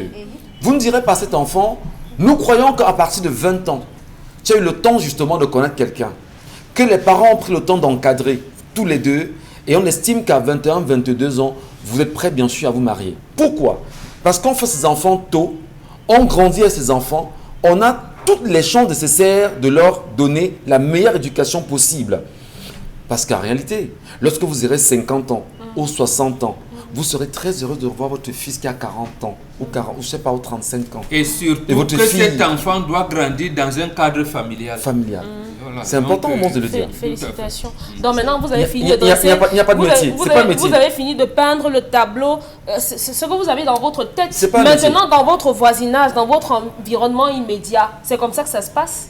Je vous dis, Est-ce c'est l'idéal. comme Cana, où vous étiez là-bas, les filles avaient le bac à 16 ans? Non, il n'y a pas de l'idéal. Sauf que ce n'est pas la réalité. Ce n'est pas la réalité. Sauf que lorsqu'on sort de nos quartiers, ce n'est pas comme ça que ça se passe. Donc, voilà. surtout, c'est pas un métier le mariage. Ce n'est pas un métier. Vraiment, ça ne paye pas les factures le mariage. Audrey, Monsieur. Pourquoi Audrey fait semblant de ne pas comprendre le message qu'on veut passer? Non, je ne veux pas qu'on Les dise jeunes qu'à filles 20 doivent ans... passer- Non, 20 ans. Non, vraiment, à 20 ans, on va à on ne peut l'école. pas faire la Envoyer les promotion enfants d'aller à l'école. Le message. Maintenant, le reste là, vraiment, Madame, c'est à 21 accessoire. ans, à 21 ans, vous devez vous marier. Audrey est assez mature pour comprendre ce qu'on veut dire. Le message est ceci. N'attendons pas 35 ans, nos jeunes filles. N'attendez pas Épousez-nous. 35 ans Le débat n'est pour pas penser au mariage. Celles filles qui, à 29 ans, 30 ans, pensent qu'elles sont toujours jeunes. C'est ça qu'il faut comprendre. Non, non, Et après, elles commencent à se balader partout chez le pasteur. C'est parce que vous n'êtes pas Non. sérieux, vous n'épousez pas les filles. Permettez, C'est vous qui voulez. Michel, il y a un problème quand on veut dicter le timing à quelqu'un. Ça se fait selon le bon vouloir. À 35 ans, une personne peut se considérer encore assez jeune pour se marier. Chacun grandit avec ses priorités et ses objectifs. Il y en a qui peuvent avoir 42 ans et n'espèrent même pas un jour être dans un foyer. C'est pas un problème. On ne dirige pas le monde avec les 7 milliards de points de vue. Pourquoi pas?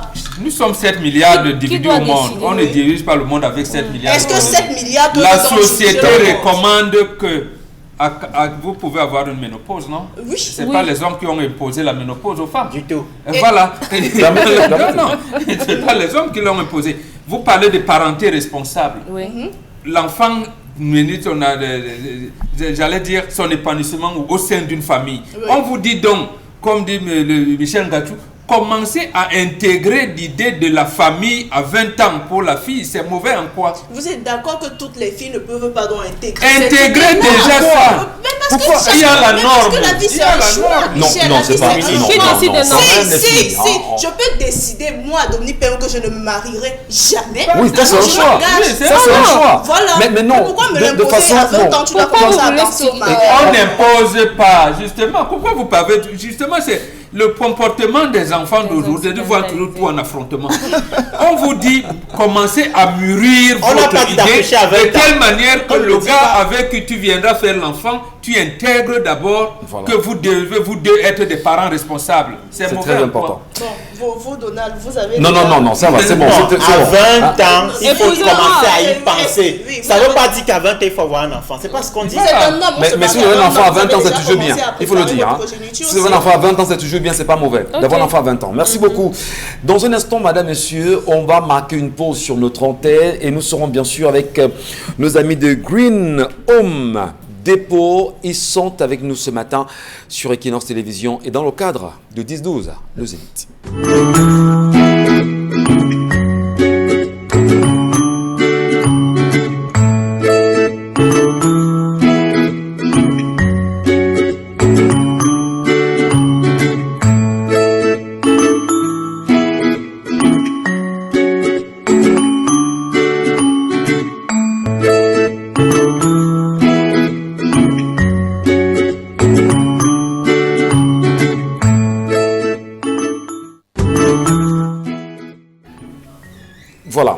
Et elle est avec nous bien sûr ce matin. C'est Tefak Kleti qui est manager à Green Home Depot. Bonjour à vous, mademoiselle ou madame. Bonjour. Qu'est-ce que je devais mettre, madame, mademoiselle? Mademoiselle. Mademoiselle, bienvenue ce matin. Tefak Kleti. Vous nous présentez bien sûr l'entreprise Green Home Depot, s'il vous plaît. L'entreprise Green Home Depot est une entreprise qui propose des solutions écologiques et durables permettant de créer de la valeur tout en protégeant notre environnement au travers notamment de la gestion des déchets, de la promotion de l'agriculture biologique et de la production des énergies renouvelables. Voilà. Et qu'est-ce qu'aujourd'hui un biodigesteur home biogaz? C'est quoi concrètement? Le biodigesteur Home Biogaz est un digesteur amovible que l'entreprise Green Home Depot propose qui permet de transformer les déchets organiques en gaz de cuisson et en engrais biologiques. C'est un appareil qui, comme vous pouvez le voir aux images, ne prend pas beaucoup d'espace. Il peut être installé dans un coin de votre cour et il ne nécessite pas d'infrastructure particulière. Et quel type de déchets ce système prend aujourd'hui? Le système en biogaz ingère uniquement les déchets de type organique. Nous entendons par déchets de type organique les résidus alimentaires tels que les restes de nourriture, les aliments gâtés, les épluchures d'aliments et la bouse animale, c'est-à-dire les excréments des bœufs, des porcs et j'en passe. Et donc, comme on voit en image là, c'est avec ça qu'on produit du gaz, je veux savoir.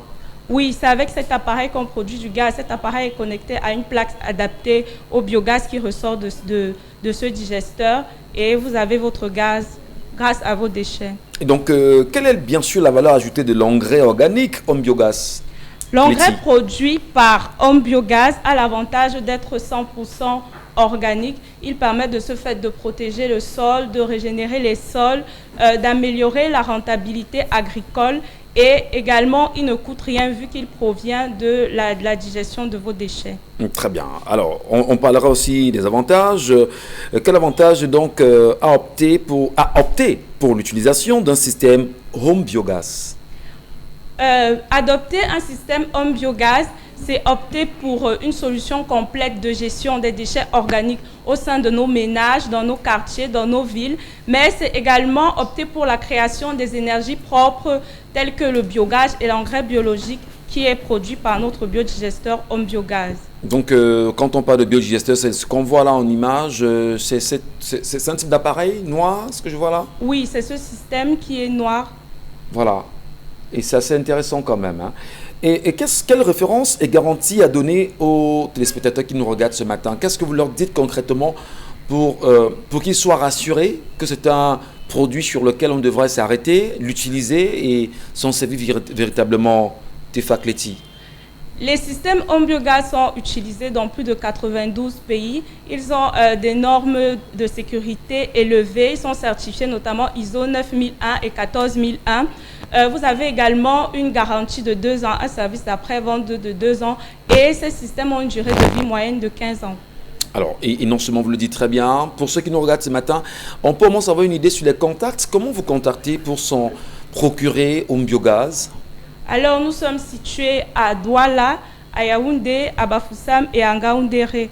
Comme contact, vous pouvez nous contacter au 6 96 27 51 61. Alors, je rappelle bien sûr que c'est Green Home Depot qui est à l'origine, bien évidemment, de ce produit intéressant. Vous nous reviendrez certainement, Tefak Kleti. Merci infiniment d'être passé chez nous ce matin. Merci pour toutes ces communications. Le plaisir était bien sûr le nôtre. Merci. Poursuivons l'émission avec vous, madame, monsieur, sur notre antenne. Et comme vous le savez, la revue des réseaux sociaux, c'est dans un instant. Merci à ceux et celles qui ont choisi de nous regarder, comme c'est le cas tous les matins. Ils sont en Australie. Très nombreux des Camerounais qui nous regardent là-bas. Bien de choses à vous. Je ne sais pas quelle est là-bas chez vous en même temps, parce que là, nous sommes pratiquement à 10h25 ici au Cameroun. Bien de choses à vous là-bas. Et il y en a même qui se réveillent très tard la nuit pour nous regarder aux États-Unis en live à cette heure-ci. Oui, il est sensiblement 6 heures. Il est sensiblement 6 heures. Oui, 5 heures, 6 heures pour beaucoup, qui se réveillent très tôt.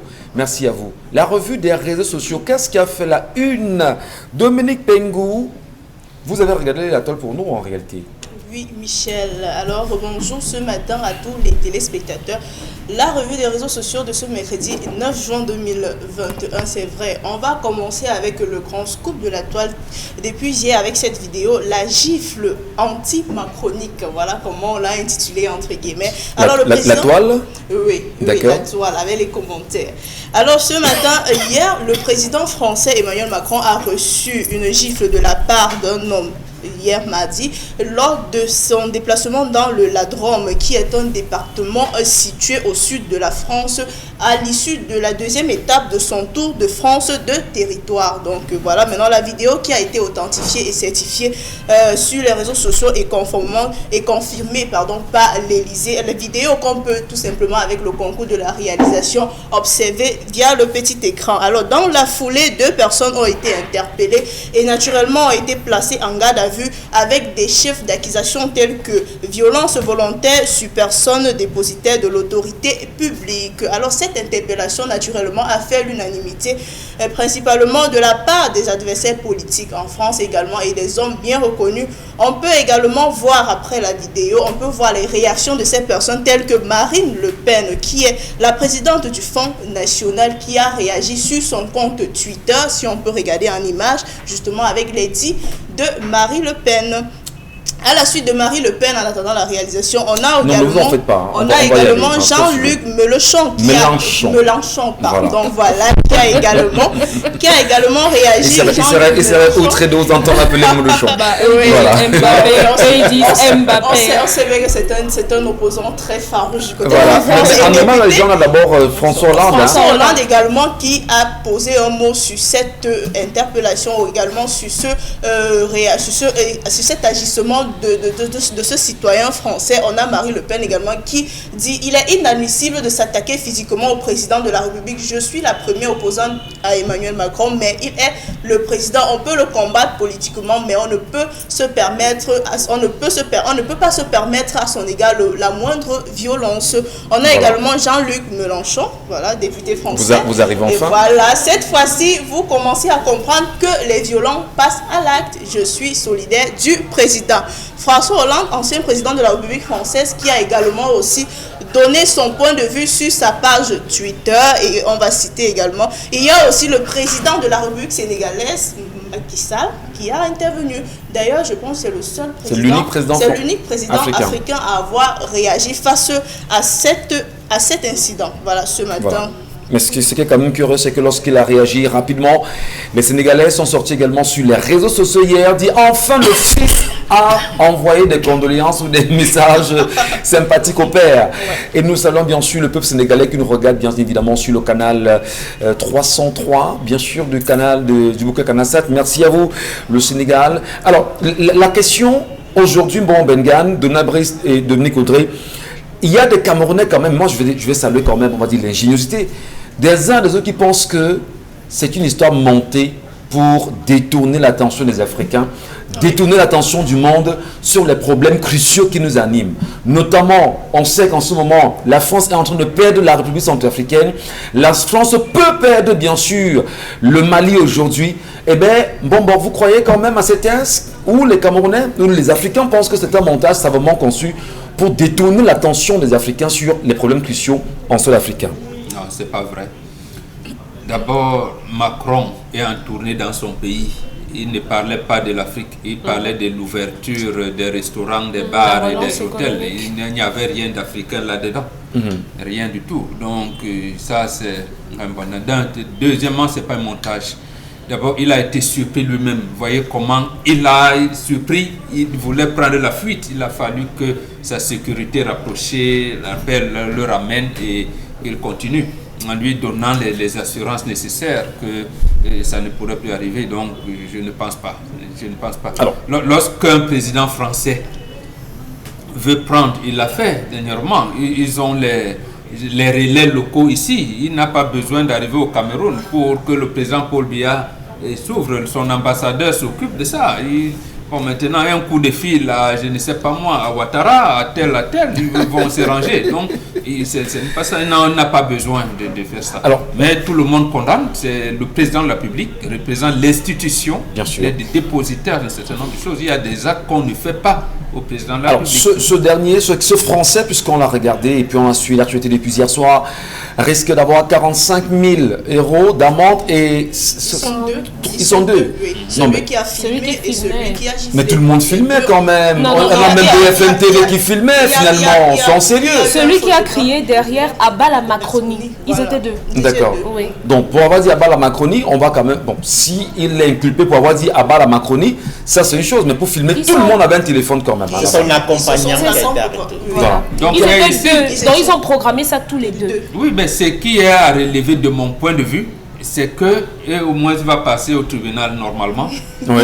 Voilà, mais ici, je ne sais pas si le gars peut-être il serait passé au GSO ou je ne sais pas moi. Peut-être il n'aurait même plus le courage, je veux dire la capacité physique d'arriver au tribunal militaire. Voilà. On l'aurait déjà cabossé la tête et peut-être fracassé les autres.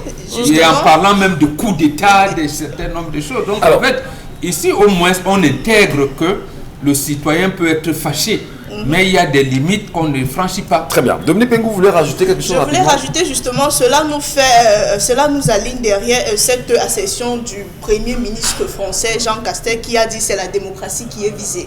Donc il y a une interrogation sur la démocratie dans les pays occidentaux. Voilà, et comparé aux pays africains, est-ce qu'on se pose la même question à savoir si c'était le président de la République camerounaise qui avait certaines claques. C'est vrai que la jeune femme qui a essayé ça, c'était pour lui donner une lettre, Pembombok. La sportive. Justement, voilà, la sportive, elle était en classe de 4e au collège Chevreuil.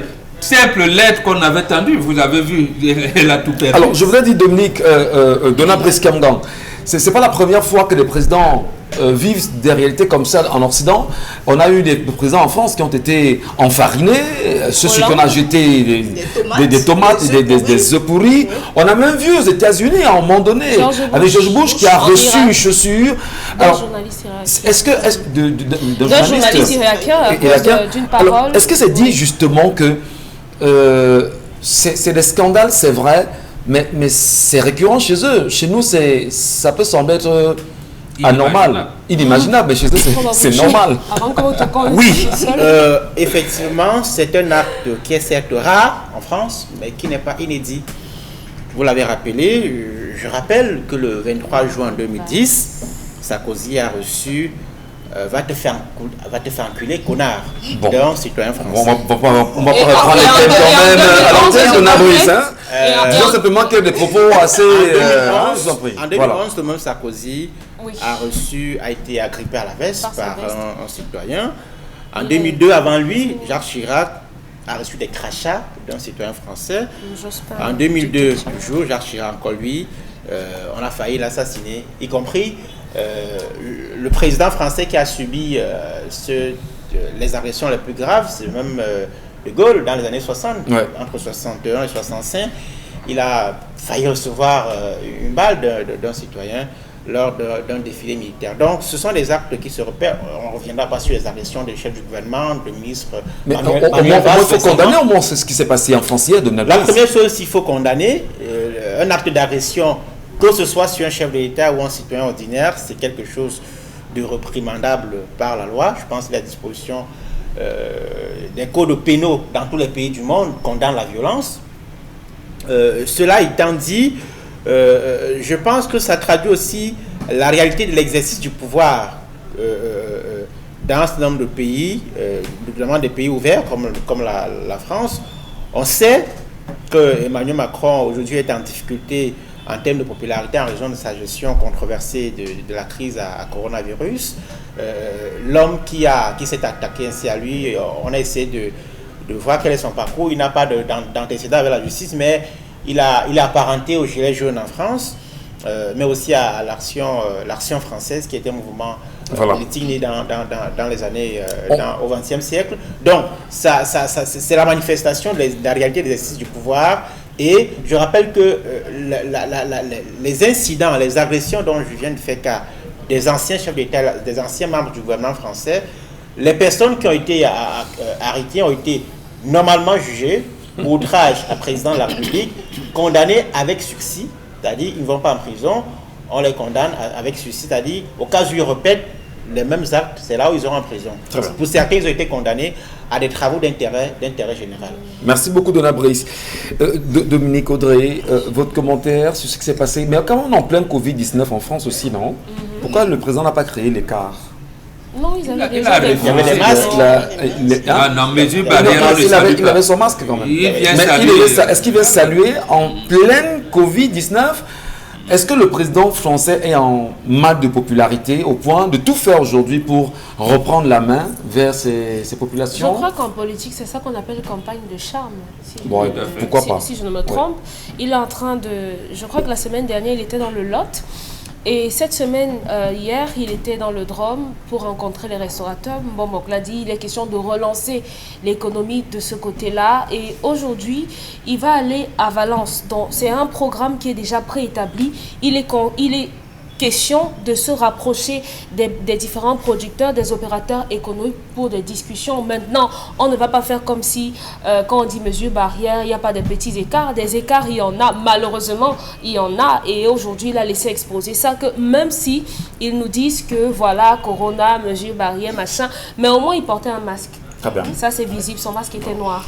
Dominique Pengou, autre sujet ce matin. Alors, ce matin, on va continuer la revue des réseaux sociaux avec cette inondation à la mairie de Yaoundé 7. Alors, sinistrée hier le 8 juin par une inondation notoire. La mairie de Yaoundé 7, située à Colbisson, dans l'arrondissement de Yaoundé 7, naturellement, zone particulièrement à risque, à haut risque. Il faut le préciser ce matin parce qu'on sait bien que quand il pleut énormément là-bas, il y a des pluies. Alors maintenant, il y a un questionnement qui se fait.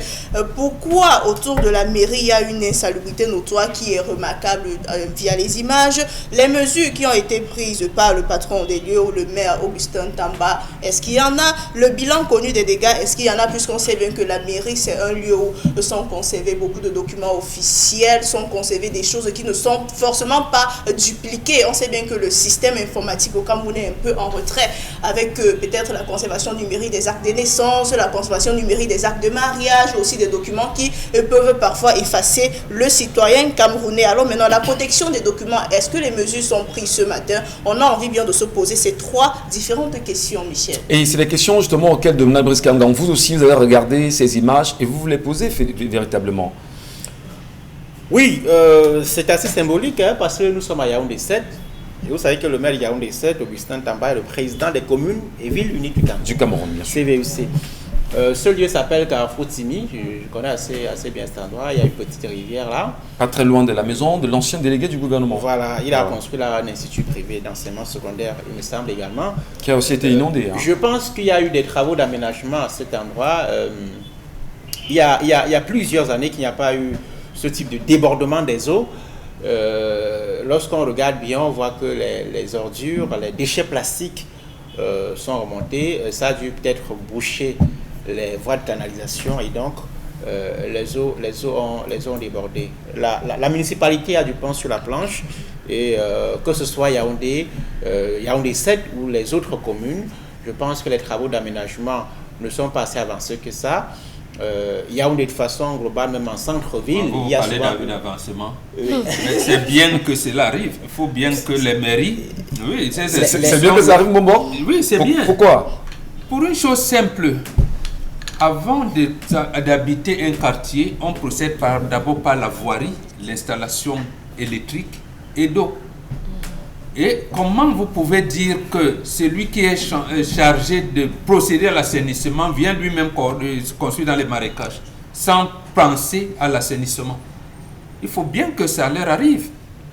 Et là, maintenant, on comprendra. Le problème n'est pas la protection des états civils, des documents qui sont dedans. Les documents, c'est quoi? Si nous-mêmes, on n'intègre pas dans notre schéma mental que nous devons vivre à l'aise là où nous sommes, c'est ça d'abord le problème. Donc, c'est bien que la mairie soit inondée. Très bien. Et là, c'est ça, vraiment, c'est bien.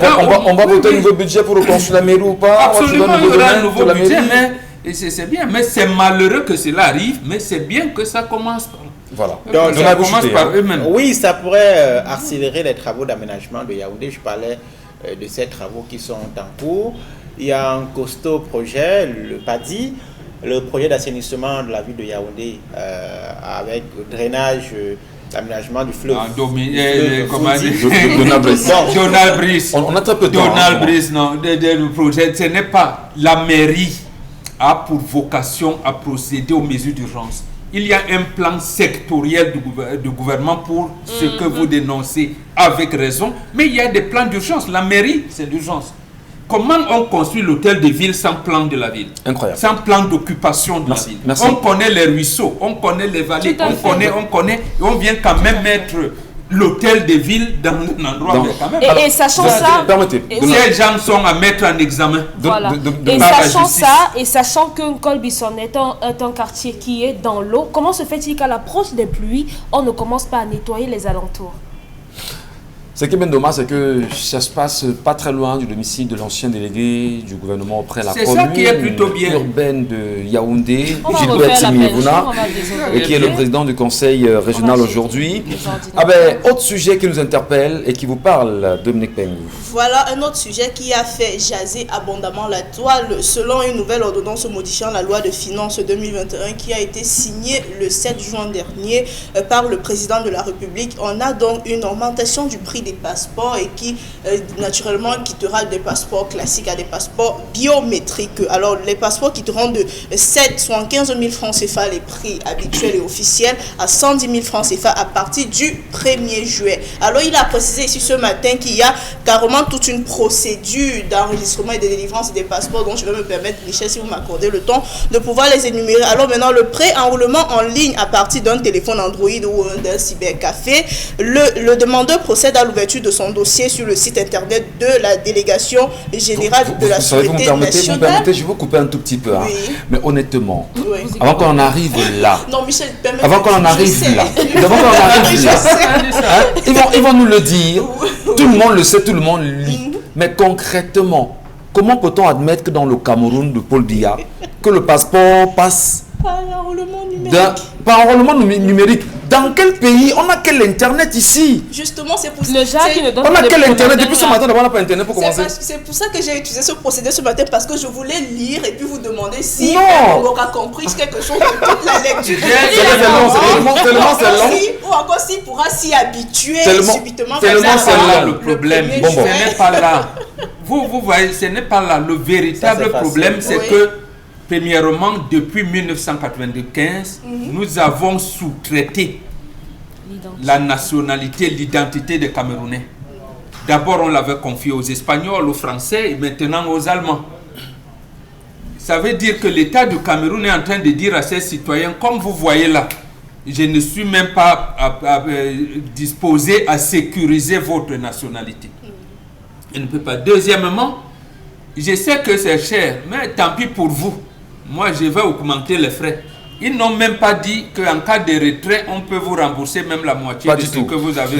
Mais comment passer à 110 000 quand même le passeport dans un pays aux États-Unis, on n'est pas à ce montant. Dans des pays ici en Afrique, on a 30 000, 40 000 le passeport. Du Sénégal qui non, Cameroun a 110 000. 20 000 francs. On parle au Sénégal, le passeport coûte 20 000 francs au Sénégal. Et ce sont des passeports qui sortent dans des délais très réguliers. Est-ce que ce n'est pas vraiment ce que je le disais, on en parlait à des hommes politiques il y a quelques jours, ne sommes-nous pas vraiment dans ce qu'on appelle vraiment le respect que je dois au chef de l'État et à son gouvernement?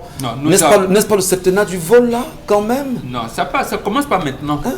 Ça commence à partir de 82-83. Ça ne commence pas aujourd'hui. On a commencé à mener une politique de valse-hésitation. On ne sait pas ce qu'on fait. Et j'aime toujours répéter ça ici. Ce qui reste à faire pour l'épanouissement des Camerounais, le renouveau ne peut plus faire ça. Donc en fait, ce qui reste à faire, c'est de dire, je démissionne. Ça va dépasser. Donc regardez même, on vote le budget.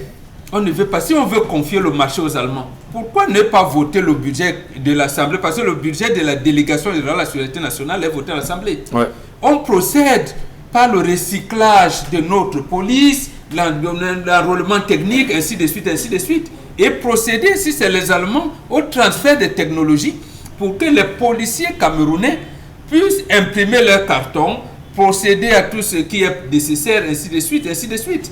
Mais maintenant, si on est sûr que les cartons seront là, parce qu'on ne sait pas, on vous a dit à 48 heures.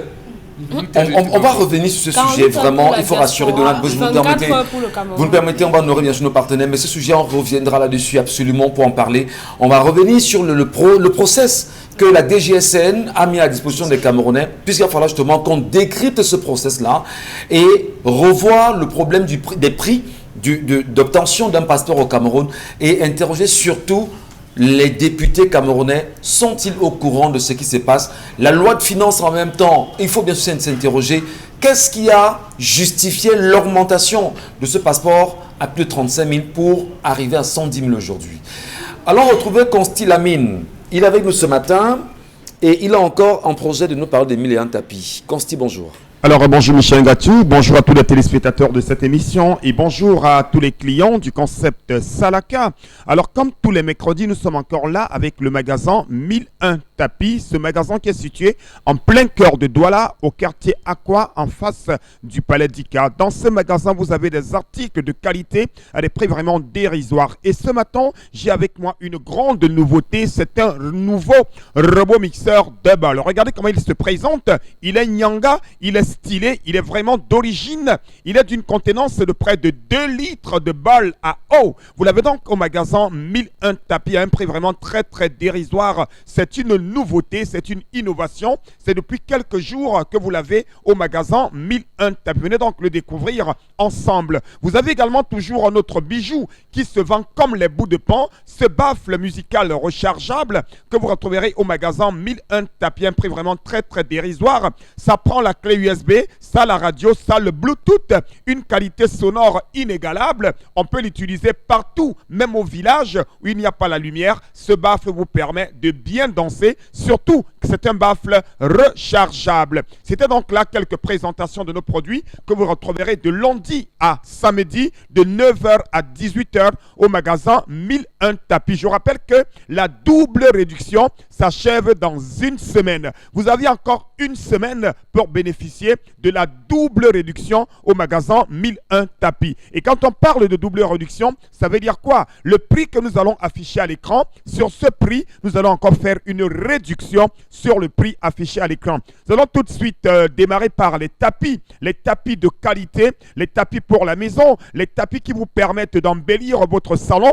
Au lieu de 16 000, vous les achèterez à 15 000 francs du côté bien sûr du magasin 1001 tapis. C'est ça qu'on appelle la double réduction au concept Salaka. À côté bien sûr des tapis, on parle également des fers à vapeur.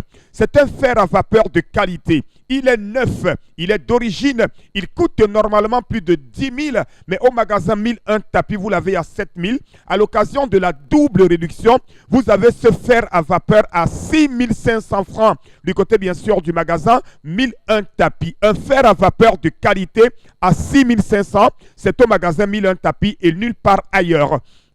À l'instant donc, le robot qui a été présenté tout à l'heure, regardez la présentation de ce robot mixeur. Il a 2 bols, un grand bol à eau et un grand bol à sec. Le bol à eau a un filtre qui vous permet de tamiser vos fruits. Vous l'avez donc à 17 000 francs au lieu bien sûr de 18 000 du côté bien sûr du magasin 1001 tapis. Donc ceux qui n'ont pas encore un grand robot mixeur à la maison, profitez de cette nouveauté pour acheter un grand robot mixeur à 17 000 au magasin 1001 tapis. Des ordinateurs complets. Je rappelle qu'en ce moment, le stock des ordinateurs au Cameroun est très limité et le magasin 1001 tapis a encore quelques ordinateurs que vous achèterez à moins de 45 000. Un ordinateur Core de Dio, un ordinateur de 80 Go de disque dur, un ordinateur avec lecteur DVD avec garantie. Vous l'avez à moins de 45 000 francs du côté bien sûr du magasin 1001 tapis dans le cadre de la double réduction. Nous restons toujours avec des nouveautés pour parler cette fois-ci d'un appareil qui vous permet d'imprimer, de scanner et de photocopier. C'est une imprimante HP. Elle est costaude, elle est stylée, elle est neuve, elle est dans le carton. Vous l'avez à moins de 55 000 avec le CD d'installation, le cordon et les cartouches de rechange. Vous les avez à moins de 55 000 francs. Des imprimantes 3 en 1 pour les saisies, pour les les photocopies, pour scanner, pour imprimer, vous les avez donc au magasin 1001 tapis à moins de 55 000. Elle est costaude, elle est stylée. Alors, regardez cet appareil. Regardez la présentation physique de ce baffle musical rechargeable avec sortie avec Bluetooth, sortie USB, sortie micro. Au lieu de 16 000 francs, vous avez ce baffle musical à 13 000 francs. Chacun devrait danser le makossa. Chacun devrait écouter la radio Equinox avec le baffle rechargeable du magasin 1001 tapis à 13 000 francs au lieu de 16 000, stock très très limité. On parle bien sûr du détendeur intelligent IGT. Chers téléspectateurs, c'est 10 ans de garantie. C'est 5 ans de garantie, c'est 10 ans d'utilisation, c'est 11 500 au lieu de 12 000. Ça permet de réduire la consommation du gaz. Le détendeur intelligent IGT permet de contrôler si votre bouteille de gaz est pleine. C'est un détendeur d'origine danois. Vous l'avez à 11 500 au magasin 1001 tapis et nulle part ailleurs. Les rallonges, chers téléspectateurs, plus besoin de perdre les appareils à la maison. Je n'ai pas envie de voir les incendies causés par des rallonges. Vous avez une longue rallonge à 5 000 au lieu bien sûr de 5 500. Ça se passe au magasin 1001 tapis, c'est à Douala au Cameroun et nulle part ailleurs. Nous restons toujours au magasin 1001 tapis dans le cadre de cette grande vente promotionnelle. Un autre robot mixeur 2 balles. Pourquoi à 22 500? Ce robot mixeur 2 balles, le bol à eau à 6 lames, le bol à sec à 4 lames. Il coûte plus de 40 000 francs ailleurs, mais au magasin 1001 tapis, quelle que soit la ville, quel que soit le pays, vous l'acheterez à moins de 22 500 francs avec garantie. Et je rappelle qu'au concept Salaka, on ne dépanne pas un article, mais on le remplace. Régulateur de tension numérique. Chers téléspectateurs, ça ne sert à rien d'acheter un téléviseur à 500 000, un congélateur à 300 000. Il faudrait sécuriser vos appareils. Il faudrait les protéger. Raison pour laquelle vous avez des régulateurs de tension numérique à moins de 15 000 francs du côté bien sûr du magasin 1001 tapis. Nous restons toujours dans la grande vente de ce matin. Un laptop Core de Dio à moins de 90 000 francs du côté bien sûr du magasin 1001 tapis. Et puis c'est bien sûr également toujours des baffles. Votre baffle rechargeable, vous l'avez à 13 000 francs. La radio Equinox, la bonne musique avec ce baffle rechargeable à 13 000 francs. Nous livrons dans tout le Cameroun. Passez vos commandes à présent. On parle également encore et encore du fer à vapeur à 6 500 francs. Un fer à vapeur neuf avec garantie à 6 500 au magasin 1001 tapis. Votre robot mixeur de qualité à 17 000, chers téléspectateurs. Les restaurateurs, les hôteliers, les particuliers, commandez ce robot mixeur et achetez-le à 17 000 francs au magasin 1001 tapis. Une imprimante 3 en 1. Ça scanne, ça photocopie, ça imprime. Vous l'avez à moins de 55 000 francs au magasin 1001 tapis. Les clés USB à 8 500 francs au lieu bien sûr de 9 000. Toujours au magasin 1001 tapis. Sans oublier les ordinateurs complets Core de Dio à moins de 45 000 francs, chers téléspectateurs. Nous livrons dans tout le Cameroun. Passez vos commandes. Le concept Salaka, c'est le vôtre. Merci infiniment, Consti Lamine. Merci de passer chez nous ce matin. Eh bien, c'est bien sûr le concept Salaka qui est un partenaire de ce programme chaque jour. Nous saluons hautement, madame, messieurs, merci pour l'intérêt que vous portez chaque matin à nous regarder sur Equinox Télévision. Nous saluons Donna Brice Kamgan qui sera avec nous pendant un petit moment. Dominique Pengo également, soyez les bienvenus. Mbomon Bengan, bon retour. Dominique Audrey Yengelek qui est toujours avec nous. Restez sur Equinox. Mais avant de partir, 3 petites questions. Quand on parle d'éventuels glissements de l'organisation de la CAN au Cameroun, quoi qu'on soit en ce moment en train de tenter de rassurer les Camerounais, 3 petites questions. Avec quoi les joueurs arriveront-ils bien sûr au stade aujourd'hui, ou même encore les supporters? Comment est-ce que les 24 équipes qui sont au Cameroun, qui vont compétir, vont être logées, quand on sait justement que des questions liées aux hôtels sont encore problématiques au Cameroun aujourd'hui, mais surtout une question évidente, qui va présider la cérémonie d'ouverture de la CAN? À demain, 10h.